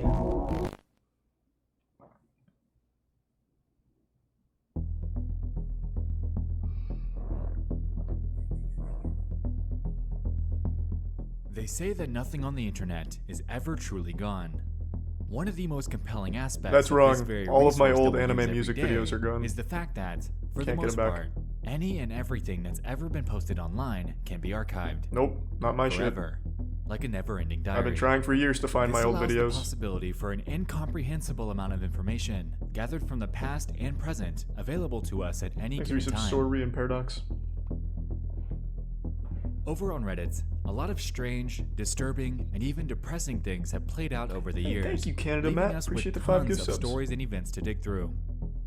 Within this vast sea of archives, though, is one that really hit home for me back when it happened, as it, in real time, merged the realms of the internet and reality, ultimately leaving people absolutely baffled at the resolution. I'll Get be the ready, judge of that. because tonight, we're going to head back in time to 2016 to explore the incredibly bizarre and heartbreaking story of a Redditor by the name of Jason in Hell. Jason in Hell. That's pretty extreme. On the late evening of October 28th of 2016, a Redditor named Jason in Hell would make a sudden post to the relationship advice subreddit, seeking counsel regarding a cheating situation that played out between his wife and neighbor. His post is titled, "I'm having a hard time coping with my wife having cheated on me with our neighbor." Damn, In she the cheated with a post, 51-year-old he outlines in dude? immense detail He must be his slinging experience catching meat. his wife cheating on him over a year prior. At the time, though, little did everyone know that this would be the spearhead of the absolute turmoil that he and his family would soon begin to endure. Hey, thanks. God damn, Carstark. Thank you. Appreciate the bits. So, quick side note before we move on. I did a story narration back in my Redditor I Escapes can't the watch Cult that video, shadow. and you guys seem to like it. For this one, we're going to lay things out largely the same way. We'll go Prime through Party. Jason's full story before diving into the aftermath of how things turned out. The original post is about an 8-minute read, so if you'd like to grab a snack or drink before we get into it, Oh, Jesus, now would okay. be the time. I was hoping for just the cliff notes, but that's okay. Fuck it, we're already here. I'll let it ride. I'm having a hard time coping with my wife, having cheated on me with her neighbor. It has been 476 days since I confronted her about it. How do I know? Because every time I catch myself thinking about it, I tell myself, it's only been X days. Maybe you won't think about it tomorrow. That sounds highly unlikely. So He's to go not an back to the anime beginning, character. I had No one just does taken on that. a new project and new responsibilities at work. I was working a lot of hours, 60 plus per week, and was noticeably stressed. It was in May of 2015 that I noticed that she had a password on her phone. When confronted about it, she told me it was just because she was planning my Father's Day present and didn't want me to ruin the surprise. About a week later, she came Good to me plan. and told me that she felt guilty keeping a big secret from me and told me that she was having our neighbor, a contractor, build a home office for me as my present. It struck me as odd, as in our 6 years together she's never said she felt guilty about anything and always insists that she never regrets anything in her life. Time goes on, her phone is still Thanks for password resub, Yee protected, and the Prime and Squish. things don't feel right. I see her using her phone and smiling to herself more and more often, but when I ask her what she's doing, she says nothing and puts her phone away. So one morning, I wait for her to get in the shower, and I grab her phone before it requires the password. I go through her messages and find that she's texting the neighbor. I'm all covered in frosting. What? You want to lick it off? What is this, porn? Like, what are you talking? There's no fucking way this is real. What?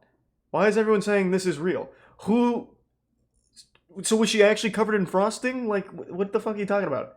Raided a kid's birthday party and fell and flopped around in the cake? I highly doubt this is real. The guy starts by saying, it's been 476 days since I found this. I know because I've counted every day. Telling myself I'll forget about it tomorrow or whatever. That does not sound real at all. I'll let it ride, but this is very fishy at best. There were no other messages to the neighbor, but I found out later that was because she had set up her phone to delete messages after a certain amount of time. I felt uncomfortable with it, but I knew she had a perverted sense of humor, and I thought she would never do anything to hurt me. More time goes by, and the neighbor is spending more and more time at our house, but the office is being completed slower and slower. I can't help but worry that something isn't right, so I start checking her location using Google Timeline. It was at this point that I realized that there are large gaps in her GPS history because she was turning off her phone's GPS.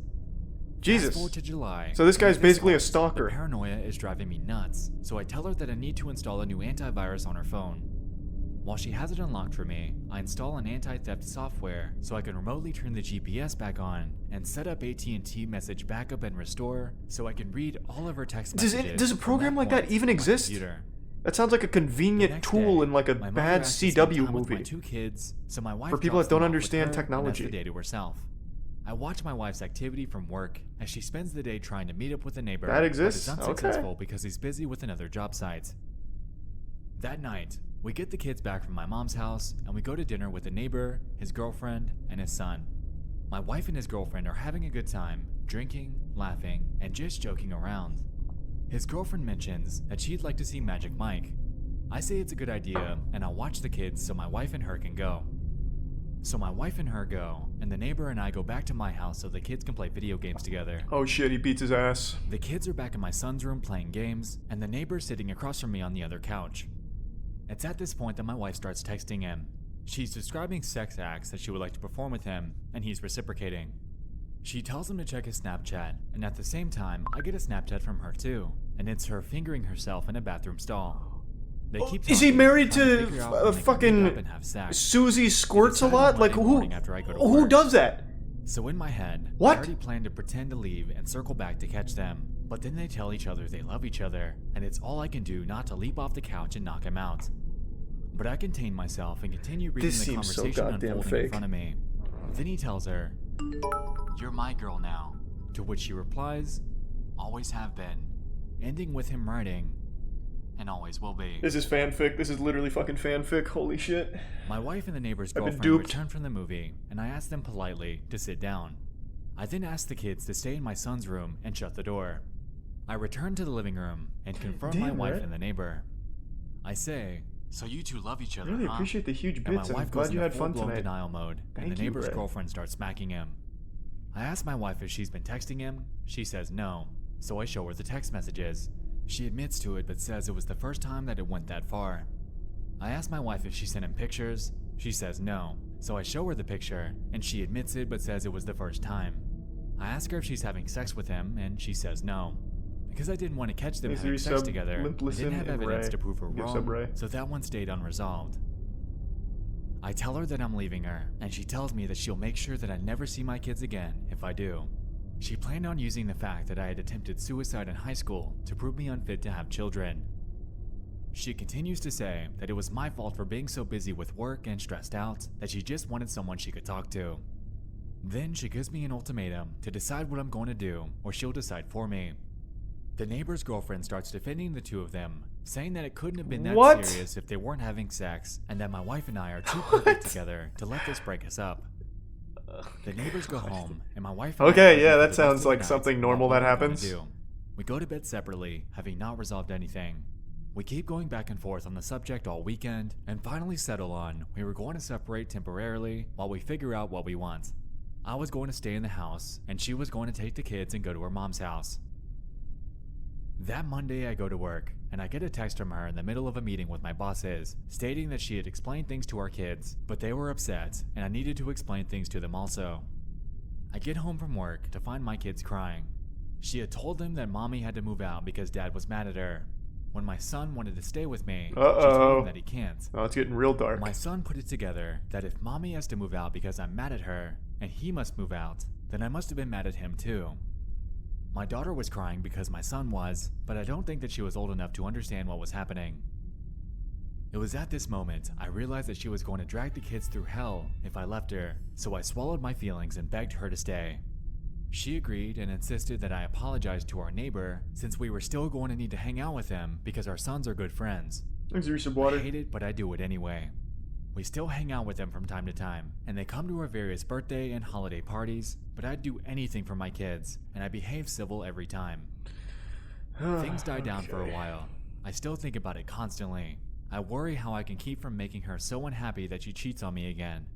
Then, almost a year after the original incident, around Father's Day again, she sends him pictures again. She claims that it was an accident and that she meant to send them to me instead. I don't fully believe her, but I move on anyway. Thanks for the resub, Prater. Things have been quiet on that front for about 4 months now, but I still think about it constantly.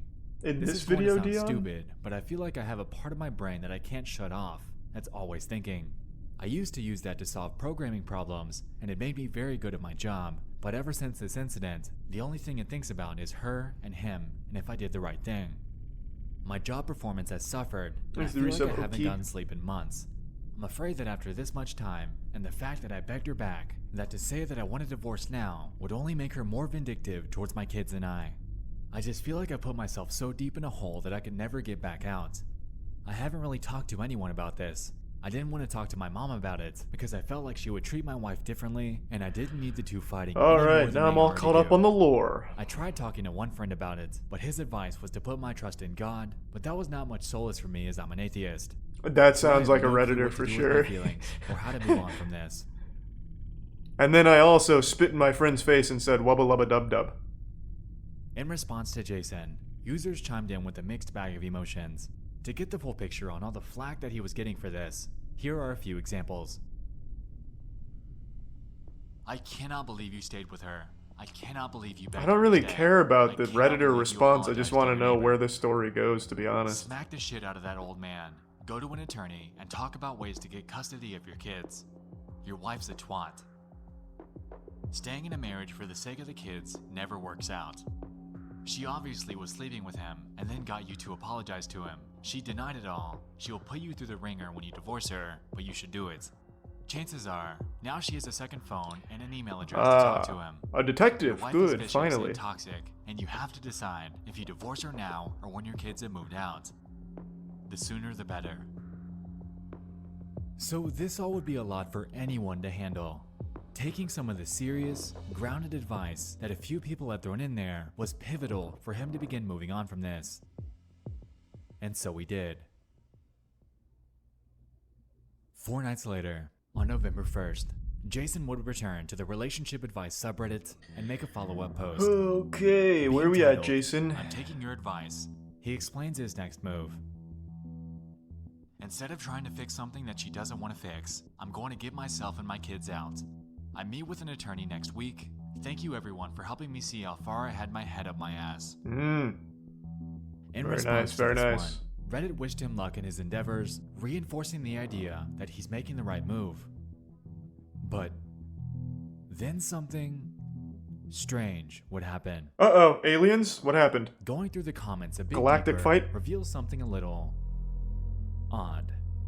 Like we said, yes, people were commending him on his decision, but about a week later, people began jumping back into the post, linking a news article that seemed to align with this situation with striking accuracy. Good evening, I'm Jeff Smith. Thanks for joining us. 2 Montgomery County children are dead tonight. Their mother, 30-year-old Brandy Worley, says she is responsible for their deaths. News 18's Krista Henry joins us live from the Montgomery County. Here's the resub Logan ad and the tier 1 Rico and resub Spike caps. Well, and Jeff, the big raid this tech morning ton. when I asked Sheriff Mark Thank you, Castile goddamn. if The door Worley of fate showed any shall kind of open. remorse, he answered with no, I've and then been went on to waiting say, for quote, you, she, in friends. fact, acted very matter of fact. Hold on. Thank you for the huge raid, Tectone. And thanks to the resub Rogue and Gamer. Yeah, I still don't really believe this story is real. This seems like classic Reddit when they thought they caught the Boston bomber type thing, connecting these dots.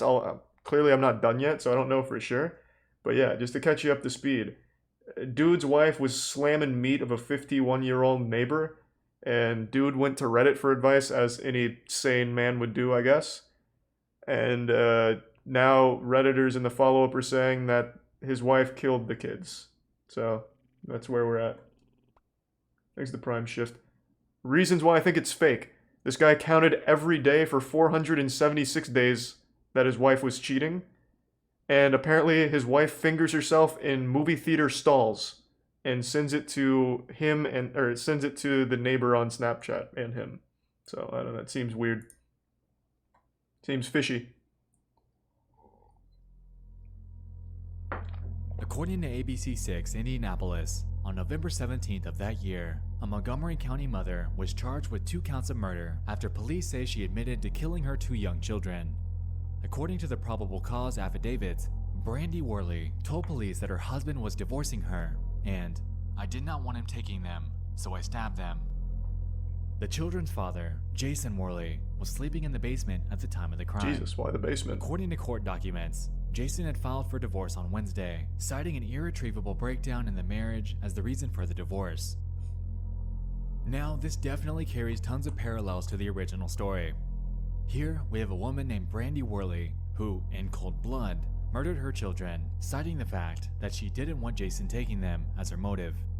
On the other hand, on Reddit, we have this story by this Jason in Hell guy, who has the same first name, might I add, about his unnamed wife being unfaithful and how he just filed for divorce.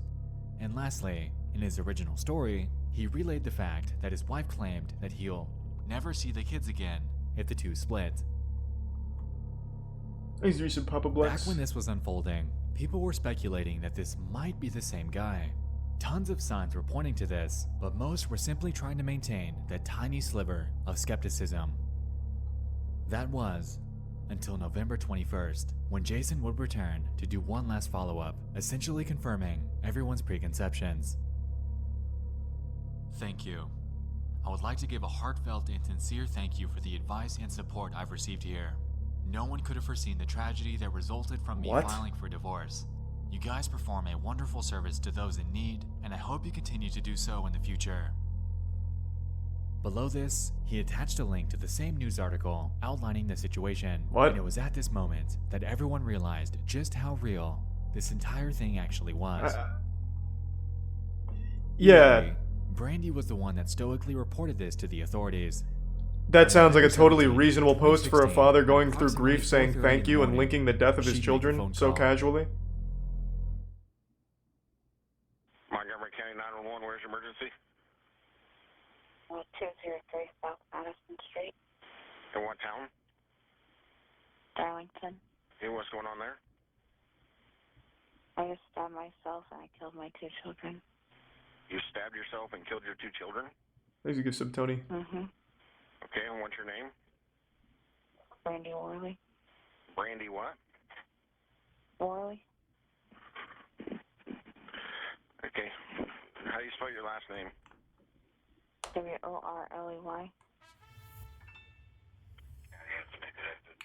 And where are the children at? In my daughter's No. All of this is real. I'm saying the Reddit post being this couple is what I'm questioning. I'm not done yet, so maybe I'll be convinced here in 4 minutes. My husband wanted to divorce and wanted to take my kid. I won't let him have my kid. Okay, and how old are your children? 7 and 3. 10 and 3? 7. 7 and 3? Okay. And where did you stab yourself at? In the neck. Okay. Are you bleeding?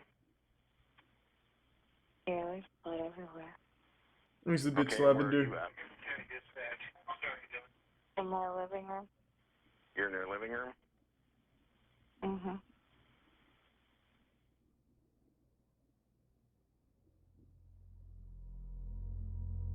According to court documents, the 2 children, Tyler and Charlie Worley, were stabbed, resulting in deep lacerations on both of their necks. Brandy had stabbed herself in the same place as well, but this surprisingly didn't end up killing her. Shortly after this, Brandy was treated at the hospital for her stab wound, and about a week later was admitted to jail, where she sat for 476 days up until her final sentencing. In 2018, she was convicted of 2 counts of murder, totaling at 120 years in prison. According to Fox 59, Brandy was expected to claim the insanity defense, but ended up settling for a guilty plea.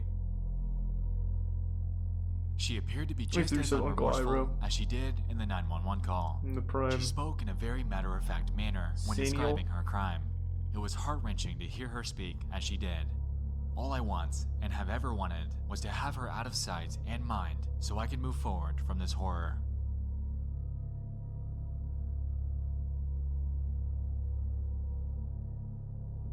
To this day, Brandy Worley sits in the Rockville Correctional Facility in Park County, Indiana, serving out her time in prison for the remainder of her life.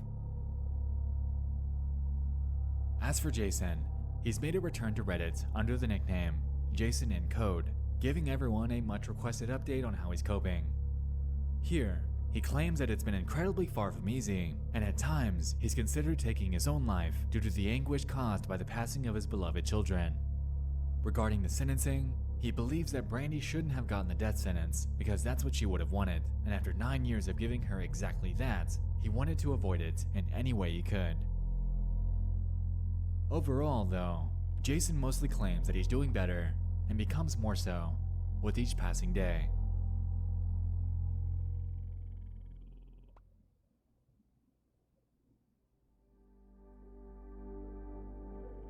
If I can impart you on something that I have learned through all of this, it's that you What a should fucking always story. take the time to be with the ones you love. It doesn't matter if they're asking you to read The Pokey Little Puppy for the millionth time or asking you to play Smash Bros, even though you know that they'll wipe the floor with you every time. Just do it because you never know what time will be the last time. Always make sure they know how much you love them. I had the fortune that the last thing my children ever heard me say was, "I love you. Good night. I'll see you in the morning." Yeah, maybe it is real. Or that Jason in hell, whoever made it, Thanks so much capitalized for off watching. I'll see you in the next one. story I love you all. for internet points. Kind And of like give it. those people who make Twitter accounts during a tragedy to try and get points and GoFundMes, but I find that unlikely.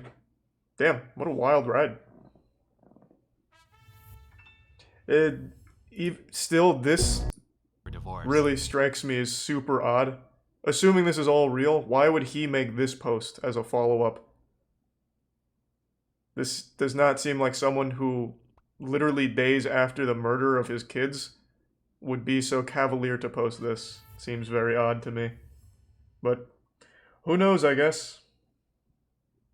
Thanks to resub Selden and the Prime Aiden and Turtle. The resub Giblet. Cavalier being the wrong word.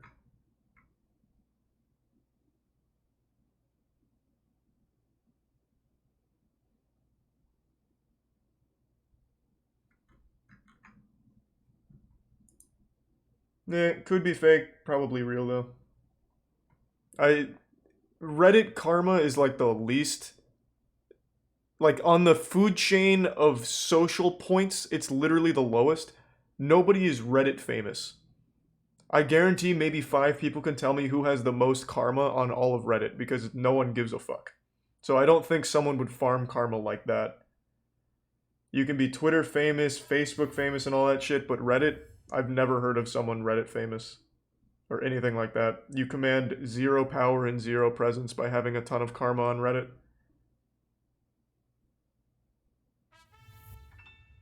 Seen that one actually, Wicked. And thanks to the resub Super. So it's probably real then. Fucking wild story. Deep fucking Value isn't famous for Reddit. He's famous for that entire GME movement, which started on Reddit, I suppose, so you could argue it, but it's not like he was just a Reddit commenter. Like, he wasn't a Reddit karma farmer. He was a Redditor who did something fucking crazy, which caught on and blew up.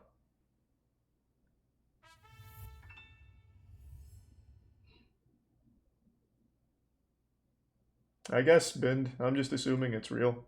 It seems very, very wild if that was all an elaborate fake from that Reddit account. Thanks to the gift sub, Wheela.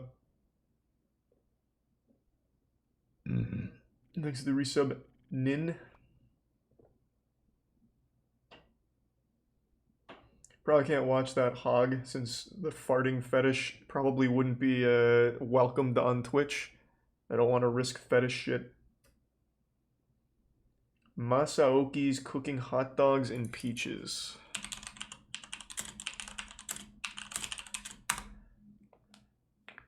That's cooking with hoarders again.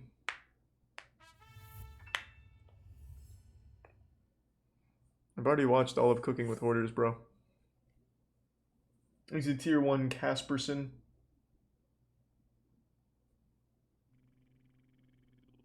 Hey, that's great to hear, Selden. Good shit. Thanks for the resub, J-Mac. Hope you're doing well, man.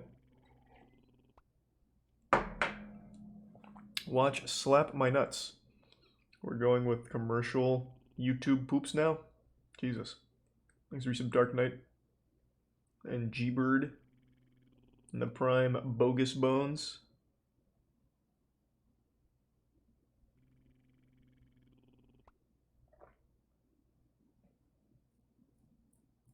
dog whisperer videos. There's not a whole ton of dog whispering anymore. Caesar still has content, but now he does just like actual dog advice, like pet ownership tutorials. So it's not the same goofy shit, unfortunately. Thanks for Prime Narrator.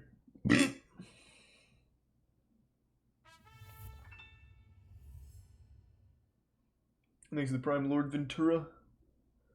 4 scary stories with footage. That title is awful. I'm gonna just pass. I already know it's gonna be awful. You know what? Fuck it. We'll do it. I'm sure they're gonna be very scary.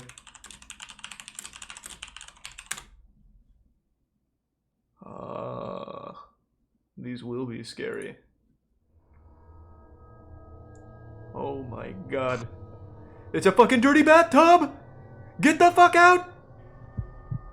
I live in Jeddah, Saudi Arabia. It was a Tuesday night. I was laying on my bed trying to get some sleep. I laid there for about 3 hours until I decided to get up and take a walk around my neighborhood just to clear my head. It was 2 in the morning. I was walking down the street. Thanks to Tier 1 Killer Fly. I remembered there's an abandoned building in our neighborhood. I decided to visit it. People say that this building is haunted, and I've always wanted to see what's inside of it. The building itself looked really creepy. Broken windows, a huge metal door which said no entry with red paint. As an 18-year-old college student, I wanted to be adventurous. I climbed through one of the broken windows and got inside the building. I took out my phone and started to record. Thanks to Tier 1 Big Wiener. Just to let you guys know, my phone works completely fine. There's no problem with it. The place was really dark. The only source of light in that building was from my phone. It took me a couple of seconds to realize I was inside a small room. I walked out the door into the hallway. It was an apartment. This is pretty scary, holy shit. I was doing commentary while recording to make it look cool. I got out of the apartment and into the main hall of the building. It's pretty cool. Here's a picture of the main hall.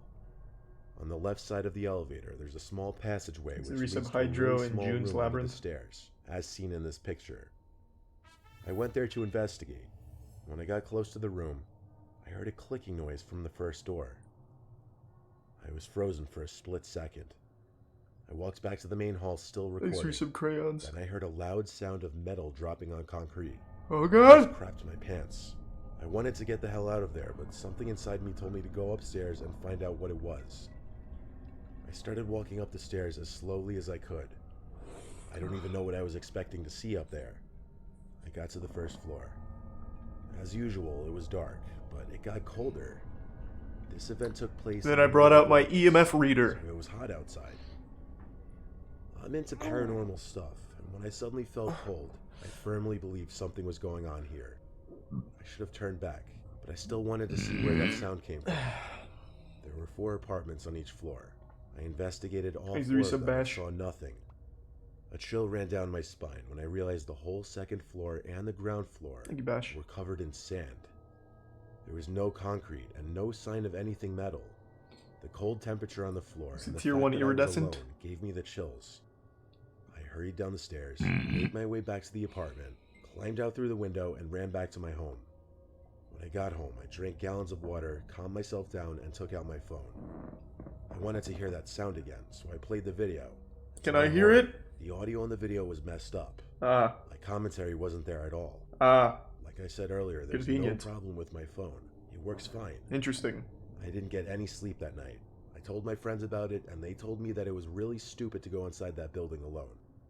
I didn't delete the video. I decided to keep it as a memory.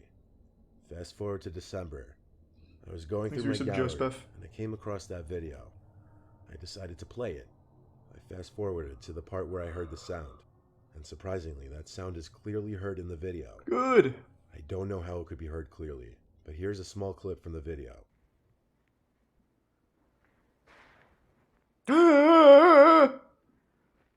Zoinks!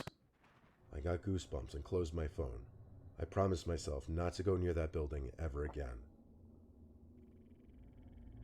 Oh, that's the whole story. I heard a metal crash, and I went upstairs and found sand. Let me start out by saying, I'm a non-believer of the paranormal until this night. I was with 4 buddies. I won't list any names for safety reasons. We went to hang out and talk in an old, supposedly haunted trailer late at night. The owner and multiple people who lived there all told me that it was haunted by demons, and me being the new guy to the group, I needed to... Why would demons haunt a fucking trailer? Consisted of walking into the haunted back room. We're gonna escape hell to live in something worse than hell. I walked in and then quickly fucking ran trailer out. in the middle of the woods. My friends thought it was hilarious and went to prove to me that it was all not real. I went behind them to record them and see if we could get any proof of the demon. My friend went to open the closet, and that's when I got spooked by a loud audible crash in the closet and ran away. My friend thought it was hilarious. Thanks, After Resub more Armin. convincing, dragged me back inside the house to record him. My buddy and I got outside of the trailer to rewatch our footage, and what we caught scared me beyond belief. Dude, I just heard shit in the closet. Oh god. It's a meth head. He's in there. Yo, bro. Oh, fuck! Hey. My god. What the fuck? Oh, shit! The demons aren't very strong. They're trapped in a closet. They're defeated that easily, huh? Chase, look at this. Dude, I saw it. Get the hell out of there, dude! The closet opening and closing, loud knocking and windows being tapped on. All the while I captured orbs outside of the room. Orbs? I was outside waiting for my friend to come back out. I heard the trash cans rattle and immediately called my friends out. We didn't see them move, but a little later on we had things thrown at us from an unknown place. What? I had a Oh my live god! bullet tossed into my leg, and one more land inches away from my buddy's Spitballs? Is it the high school bullies again? You were making that shit. Wait, if you're there, then who's throwing shit? Huh? I just came back from smoking with Roy. Yeah. There's a tier 1 I chief. took a hit and they kept walking. The resub jail. We have actual fucking proof of that ghost. Eventually we went to get out after I practically dragged my friend into the car, only to have our car alarm go off as we opened the car door. When we got home, my buddy showered and said his back hurt, and when I checked, I saw he had multiple scratches up and down his back, as you can see in this image. Oh my god! Fuck. That was horrifying. It was a normal evening. My best friend and I decided to go for a walk. It was around 10 o'clock in the evening, so it was as dark out as it was gonna get. Exactly, Gothic. I live in a Thanks small to tier 1 village, fancy so pant we and the just bits walk around the fancy. streets. There weren't many people out at this hour. We were kind of just walking and talking. A little while into our walk, we started to head Hey, home. thanks, Tassix. We went up some hill, which led to the little town area and the only store we had in our village. But as soon as we came up the hill, we saw a weird-looking figure in the distance. It looked like an abnormally tall woman covered in a sheet of some sort, and it had its neck tied with a string or a rope. Oh god. This is the video we took of the figure. Whoa! Oh, it's La Llorona! Get the fuck out of there, quick! Jesus Christ!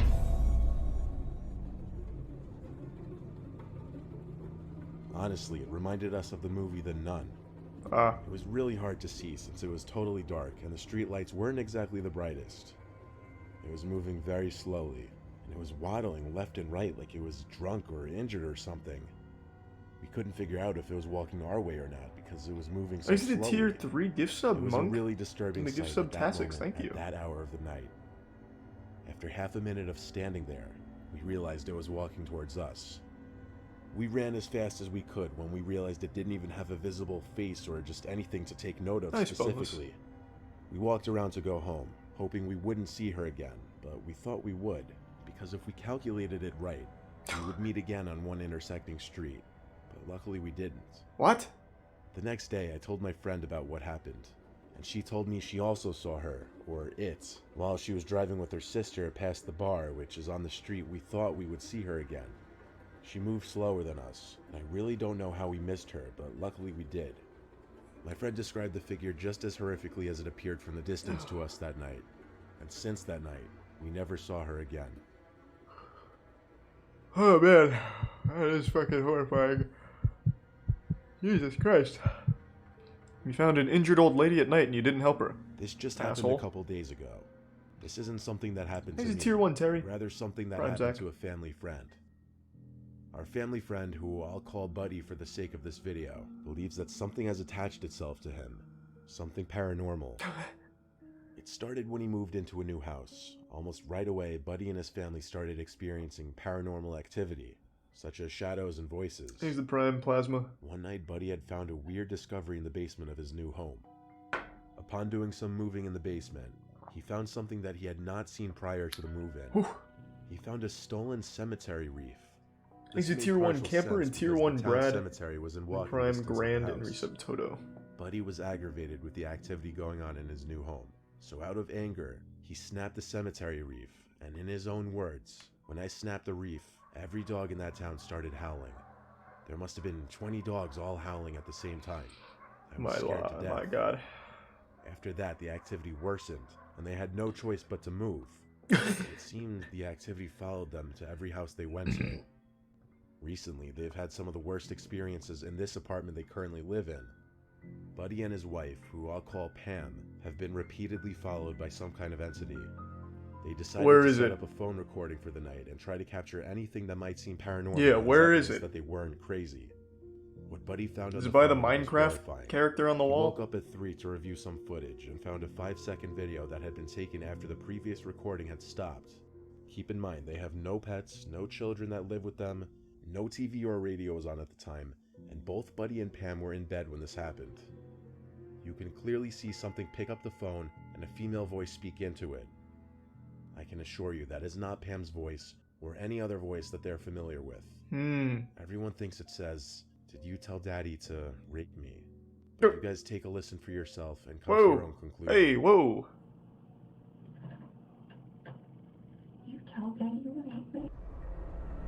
Almost Holy a night after shit. this recording, one of Buddy and Pam's daughters died from an overdose.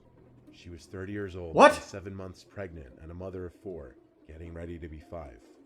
Could this video have something to do with it? We don't know. But if it is a coincidence, then it sure is one hell of a scary one. Alright. Wow, that was nuts. Whew, that was a lot. Thanks to Tier 1 Dan Lee and the resub Josh. You think paranormal videos will go extinct as technology advances? They already fucking have. Like, technology... You can't find things that record this shitty anymore. You have to go out of your way to find awful materials to record in this low quality. The shit already has gone extinct. None of it's believable.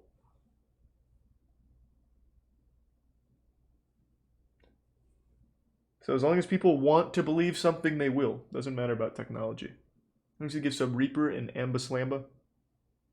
Or the gift sub Reaper and Ambuslamba.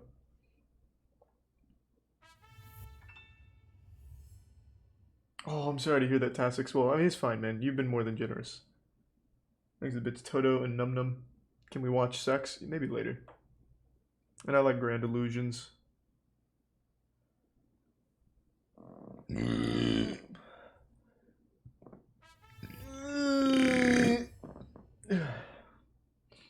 It was hiding in the closet. What are you talking about?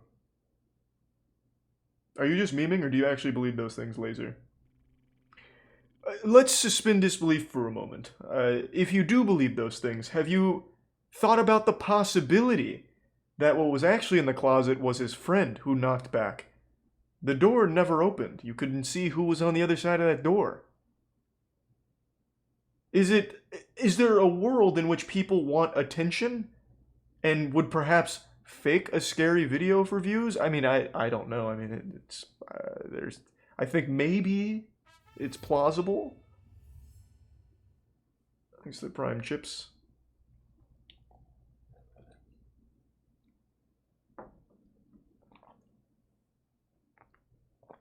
Oh, thanks to Tier 1 Raiderific. Have you ever watched Real Sleep? I think so. Someone recommended that a while ago, I think. Every time we go down, like, the haunted, scary videos, I always ask if anyone has anything that, like, convinced them of the paranormal or, like, scary shit like that being real. But no one's hit me with anything, like, believable yet, you know? Does anyone have anything? Is it tier 1 mushy? Yeah, we've done the exploration stuff, Raul. It's just kind of boring, though. Ancient history conspiracy? Well, perhaps in a minute. Oh, it was a suggestion. It was hiding in the closet.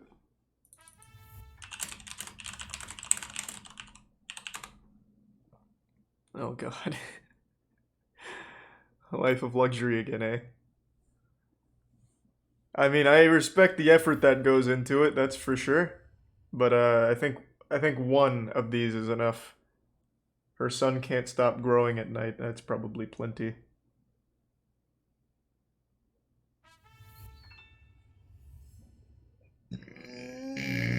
I have seen that Soul Eater.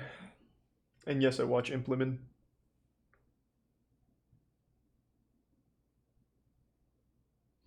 All good, Gothic. I just meant like videos.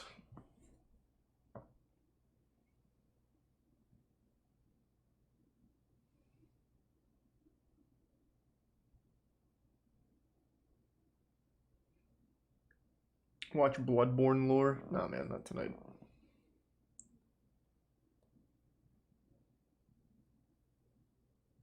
Thanks for the prime, Fancy Frog.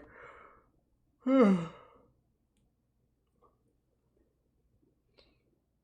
for the gift sub, Mushy. Didn't we do American Dream Mall before? Thanks for the prime, Moot. Whew.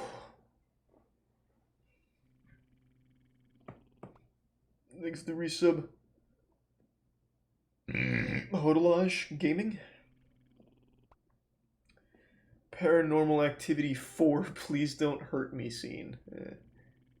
Thanks to the Prime Friendly and the gift sub Wheela. This is how we trip.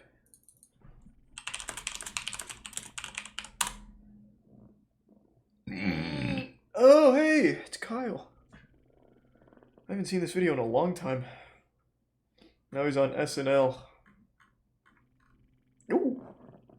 Thank you, Wanderer, for the 25 gift subs, bro. Thank you for the generosity. Really appreciate it. Thank you, Wanderer.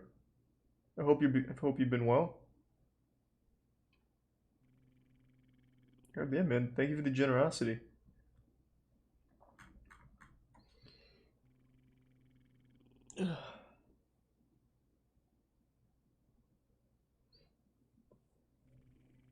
Thanks to the resub Waldo Life. We watched Call of the Wild Men. It's okay. Thanks to the Prime Russell and the 5 Linen.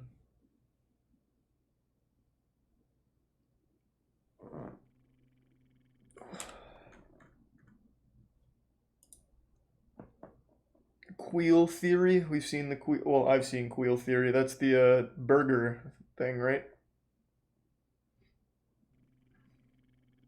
Exit tier 1, Michael is my name. Killdozer is amazing. Such a crazy story.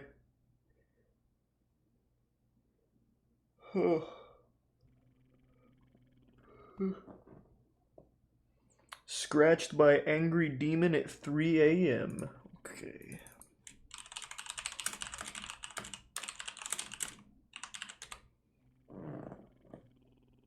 Oh my god.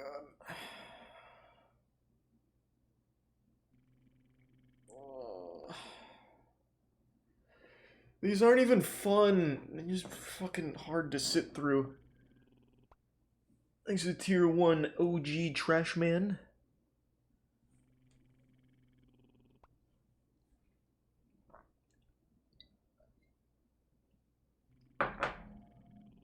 Watch it, please. Nope.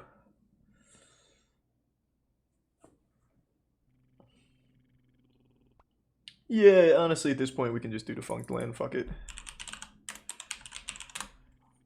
That suggestion was so bad, I'm ready to just go to a staple.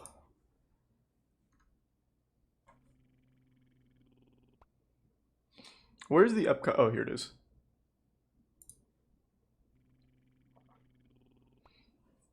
Thanks to give some Ghost. Yep, watched it earlier, Game Hog. And we're not usually looking for parodies, Shadow Dragon. Oh. Oh.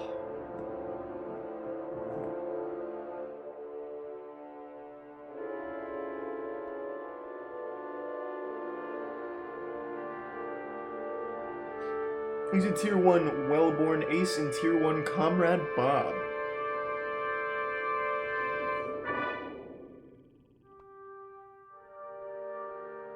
Damn, this intro is wild.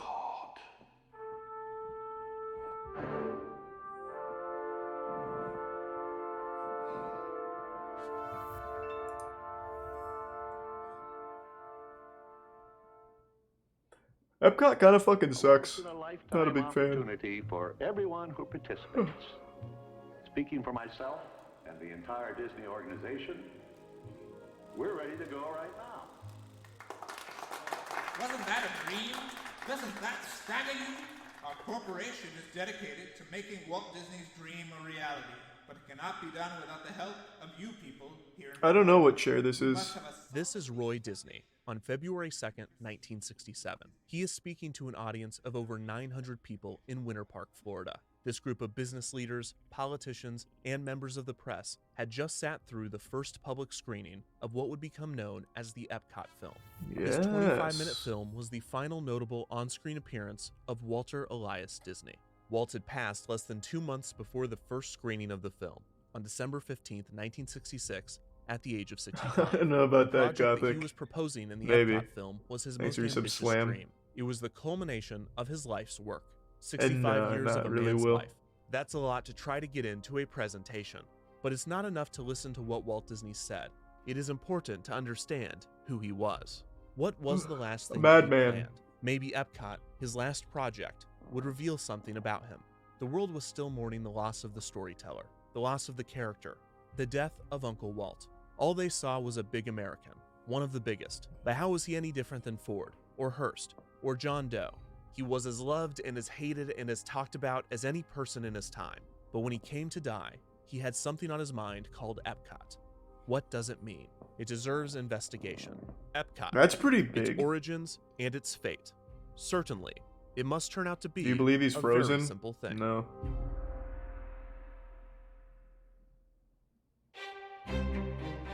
For most of its development, Walt's Epcot project was top secret, with only a select few people within All you Walt do in Disney Epcot is Productions walk aware of around. its Yep. existence. One of these people was Harrison Buzz Price. Price first Food met and Walt Wine Disney Festival's in kinda cool, though. 1953, when That's about Price it. was employed at the Stanford Research Institute, an economic development research firm. Price conducted the initial feasibility study for Walt's amusement park concept, Disneyland, Reason 5 gift and subs Walt and careless? Price maintained a The great working resub relationship fly-jaded. throughout the process. Thank This you. was largely due to the way in which Price communicated with Walt about his ideas. Price quickly learned that Walt needed to be told no. Many of Walt's ideas were risky, and some saw them as ridiculous and impossible. His older brother Roy, who was in charge of the company's finances, was often put in the position of pushing back on Walt's ambition, which put a constant strain on their relationship. Price knew to always say yes to Walt's ideas first before diving into the project's Thanks, Resub Rolling. constraints. And This I'm not simple sure yet Tassis. ingenious strategy led to a partnership between the two that would last over a decade. And any time Walt was considering a new construction project, he would call upon Price to do a feasibility study. In 1957, 2 years after Disneyland opened, Walt hired Price to do a study for a new project that he was calling the City of the Arts. Epcot's getting a or redo Seven Arts soon? City. The Good. City of the Arts They would should be a add combination of a good shopping food to the district, restaurants an art school, to start. and most interestingly, a planned community. The City of the Arts would That be a shit functioning sucks. city of artists and art students, living, working, and showcasing their creations to visitors. It would feature restaurants, shops, and model homes. Price was tasked once again with determining a location, while Walt began planning his community of artists. Walt believed that one of his best abilities was to bring people, especially creative people, together. He often thought that he knew what was best for the people that worked for him, and that he had the answers to their problems. For instance, when Walt built his new animation studio in Burbank in 1939, he designed every aspect of the space to create a perfect creative environment. Walt even considered placing apartments at his Burbank studio for his Ooh. animators to live in, That'd be because he cool. believed that they would enjoy the convenience and that it would result in better work. Yeah, you This could was just an head over to objectively Walt and say hi. terrible idea, Oh. even without living on the lot. Many of Walt's animators grew frustrated with Walt's philosophy and business practices, and his resistance to this criticism led to the infamous studio strike in 1941. This did not dissuade Walt from his City of the Arts project and the idea of building a community of artists, something Walt felt that he was already good at, minus that one time that it went horribly wrong. Walt Despite was Walt's good at a lot of confidence in things. himself, over time, the City of the Arts concept was reduced to an innovative art school, dropping the planned community aspect. The City of the Arts would eventually evolve into the California Institute of the Arts, or as it is popularly known, CalArts. Walt shepherded the project both financially and creatively, with Price at his side. Price watched Walt design his university with a level of vigor that matched and at times surpassed his effort to build Disneyland. At one point, Walt explained to Price, quote, What does this have to do with "This is the Epcot? thing that I'm going to I be don't care about him remembered making a for." university. It was clear to Price that even in So he wanted to scam 1958, people. at the age of 57, Walt had legacy on his mind. Death, however, was not. On one occasion, Price presented some statistics that Walt had not requested, related to mortality rates. Walt exploded on Price for gift bringing sub up the RSA subject and of death. resub. Afterward, Pulpinator Imagineer and Herb Prime Ryman Grim. explained to Price, quote, "Death is not an acceptable topic." If Walt was ever satisfied with staking his legacy in CalArts, the feeling was fleeting. As the 1950s came to a close, Walt was conflicted with the public image that he had created. This isn't He was the very great storyteller, interesting great like I thought it would distractor, be. But Walt was not content with this. His personal heroes were titans I just of don't care about industry, Walt. such as Henry Ford. He wanted to be remembered in a similar vein, as a contributor to the great American society. He wanted to do something that would change people's everyday lives, more than a cartoon, more than an amusement park, and even more than a university. Thanks, you give Walt sub wanted to Victor. do something incredible, and as always, he had just the idea. He wanted to build a city, a planned community to be located in Florida, Palm Beach, Florida. In 1959, Walt was fuck pursuing yeah. NBC to take over the distribution of his television show. NBC was eager to distribute Walt's hit show, but they were interested in even more. NBC and their parent company, RCA, wanted an agreement closer to Walt's original deal with ABC, in which Walt created a show for the network in exchange for financing for the construction of Disneyland. Oof. NBC and RCA wanted to build a second Disneyland on the East Coast, near New York City. Walt was Oh, interested, boy. and he hired Price to do a study on the area. Price's report was not stellar.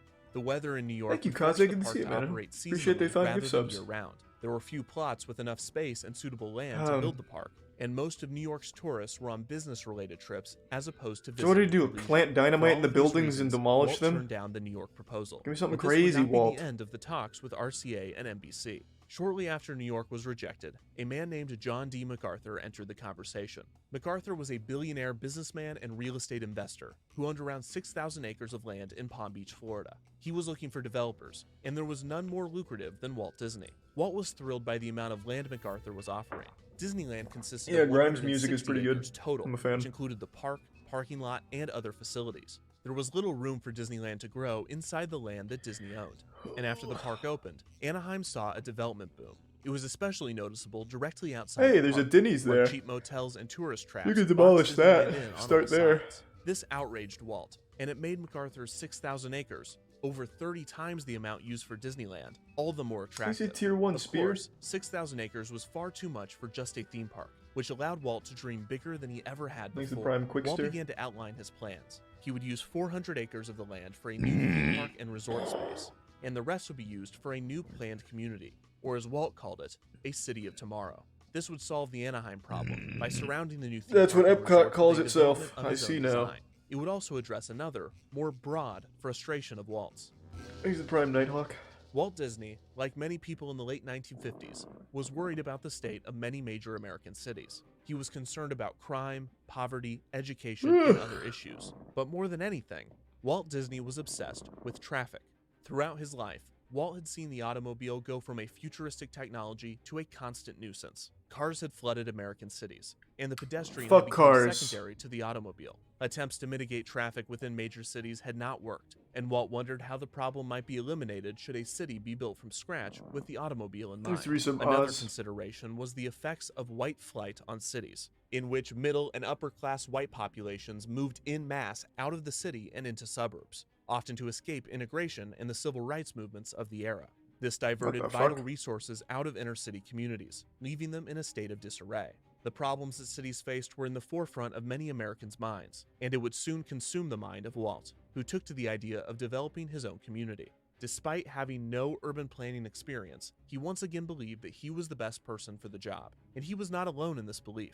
Many prominent urban designers have been pointing Isn't to that just Disneyland's Walt Disney radial again? design, with its hub and spoke layout, as a God, did brilliant everyone piece back of then urban just look the planning. same? Holy Walt's shit. popularity and They all look influence like among Walt the Disney public in was different also seen as costumes. a major advantage, one that had often led people to encourage him to run for some sort of office. Futurist author Ray Bradbury, a friend of Walt's, once suggested that he run for mayor of Los Angeles because he believed that only Walt could solve the city's traffic issues. Walt responded, quote, "Why would I run for mayor when I am already king?" It was a joke, Oh, but not shit. entirely untrue. Walt was used to having Walt control, going with a flex. something he would not have in the political sphere. If he wanted to solve the problems of the urban environment, it needed to be a private venture. Palm Beach presented this Ooh, that'd be opportunity. terrifying, Gothic. Walt planned for a city Yeah. that would use state-of-the-art technology and groundbreaking urban design techniques. It was at this point that he began referring to the project as EPCOT, an acronym for Experimental Prototype Community of Tomorrow. Price was once again asked to do a feasibility study as initial plans were drafted. One study proposed the use of 12,000 acres to accommodate 65,000 residents. It would include 23 schools, 21 churches,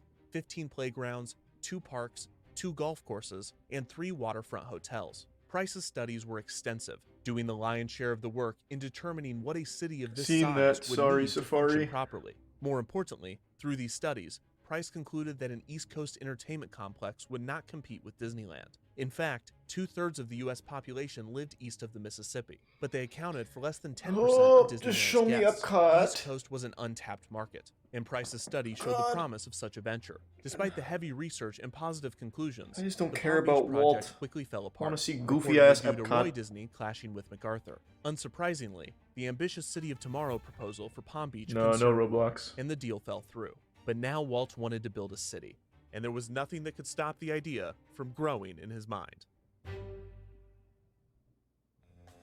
By 1960, with the Palm Beach plans abandoned, Walt was beginning the early stages of work on pavilions for the Thanks to 1964 give some New Jesus. York World's Fair, another major step toward Epcot. While the East was an untapped market, it was unclear if the population was open to being tapped by Walt Disney.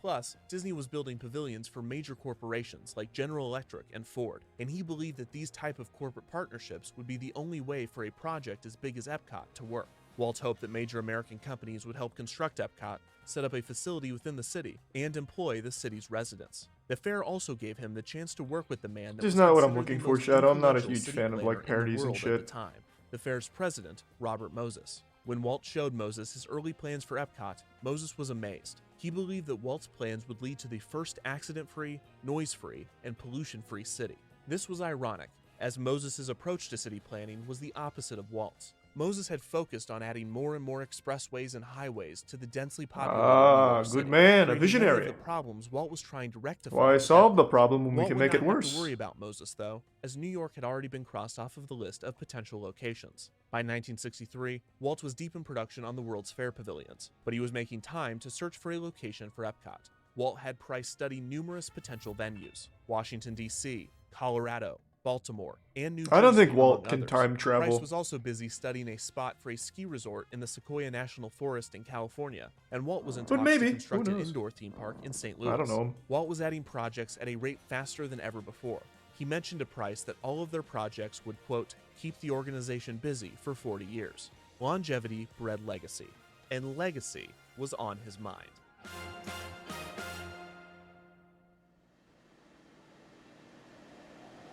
In November of 1963, I gotta be honest, I'm Walt's not really other into this executives one. hopped from location to location before traveling to the prime candidate for Epcot, Florida. However, Walt was no longer eyeing Palm Beach. He was not even considering the state's south. Early feasibility studies had revealed Thanks, that Central Joyd. Florida would be the prime location for a Wipeout development fails? in the Oh, state good lord. based on tourism trends. On November 22nd, 1963, Walt and his team flew low above the city of Orlando. It and the gets outlying crazy? areas. Walt noticed a Let's large see. undeveloped monorails would zip by. The transportation lobby was the central hub for all of these modes of transportation.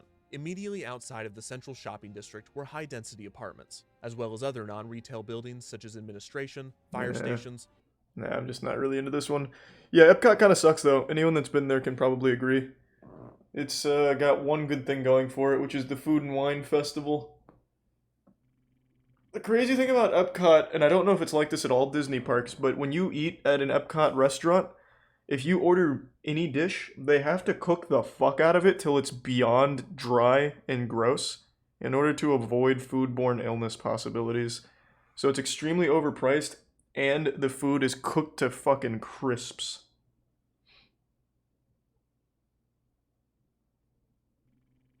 Thanks to the resub Stonk in One of Kings.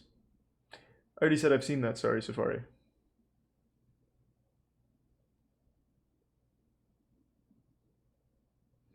Thanks to the Prime Refreshing. I don't know about that one, Baron.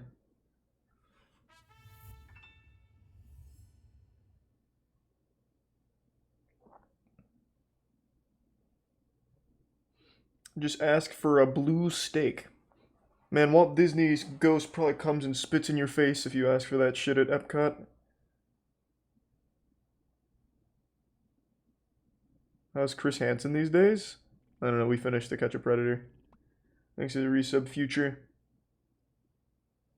Let me take a piss real quick. Give me 1 second.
I'm fucking back, baby.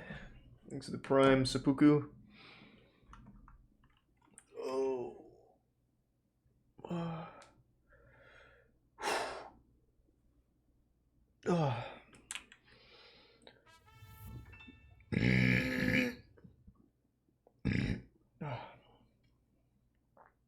I also got vaccinated today, Arkfang.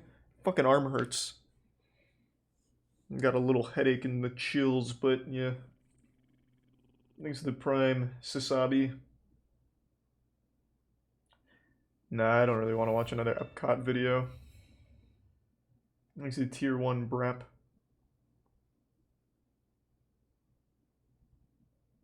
And the resub Already Dead TTV. Sweet.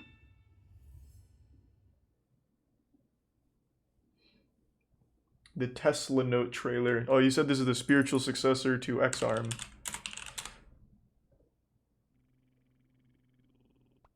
Did I get that wrong?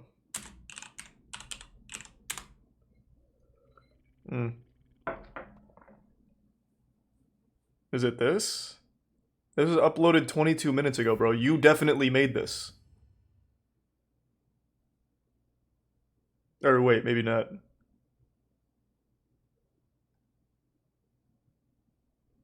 How the fuck did you find this?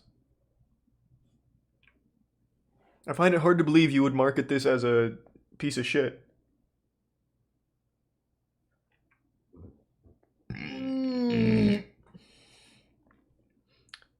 Yeah, I've seen bacon is good for me.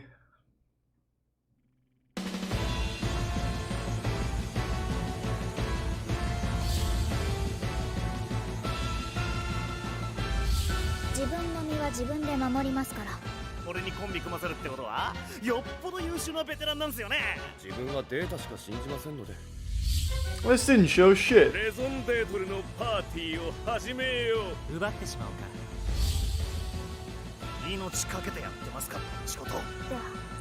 Whoa!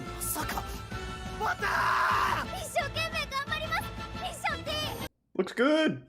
Still need to watch X-Arm. Thanks to the resub Nick and Downfalls.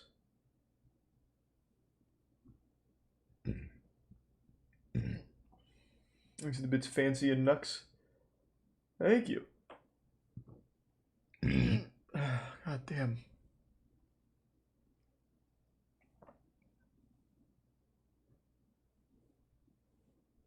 Watch Mr. Ballin. Mr. Ballin. Why does it sound so familiar? Thanks to resub Dwarf.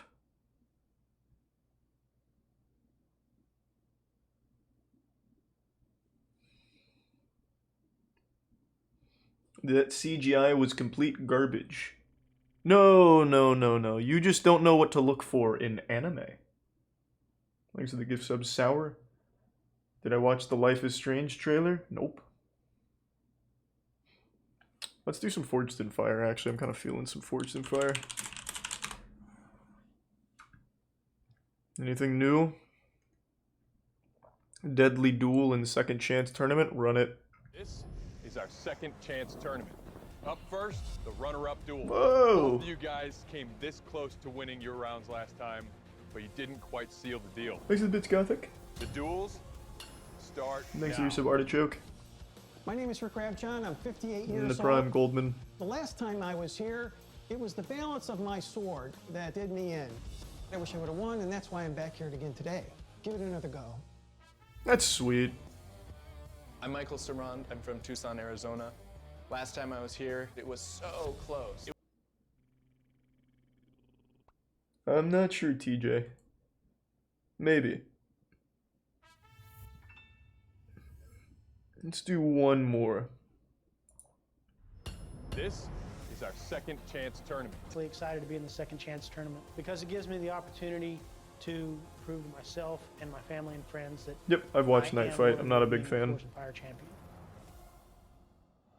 My name's one tang with about Oh, 4 inches God. of blade, another tang with about They're an inch of blade, desecrating it.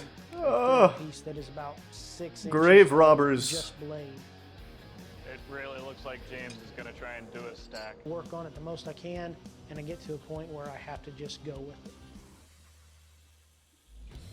There's steel in there I definitely don't want. I see some really bad Thanks, Nubman. delaminations. So I gotta make another canister. I can't see another way to do it. I'm a little worried about getting a weld, good tight fit inside that, but I think I'll have plenty of material. Thanks to the Tier 1 Elemental V1 and resub Dookie. Well, that took a lot of time. So while this can's in the forge, I'm gonna do a full tang handle. Oh yeah, that's beautiful. I'm feeling pretty good about the can. I think everything's good. Give me, I'm sorry to blue ball you real quick, but I gotta take Tetra out. I'm here crying to go out, so just give me 1 second, I'll be right back. Oh.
Alright, I'm fucking back.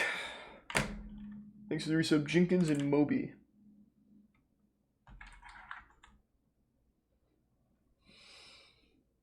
Yeah, Tetra did. Nice.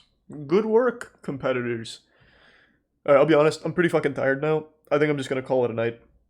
I'm sorry to make you wait like 8 minutes to finish that video because I took the dogs out, but yeah, now I'm just fucking tired. Thanks for the gift sub, Taco. Thanks everyone for tuning in. To everyone who donated, big thanks. New subs, welcome aboard. Sub means a lot to me, so thank you for subbing. I hope you enjoy the emotes, and I hope you all have a wonderful evening. Who's streaming? Oh, I haven't tossed you to Edgar in a while. He's doing GeoGuessr. Thanks to the resub use code and the bits elemental. Thanks again, everyone. Thanks to the tier 1, Don Juan. And have a wonderful evening. I really appreciate the generosity. Take it easy. See ya.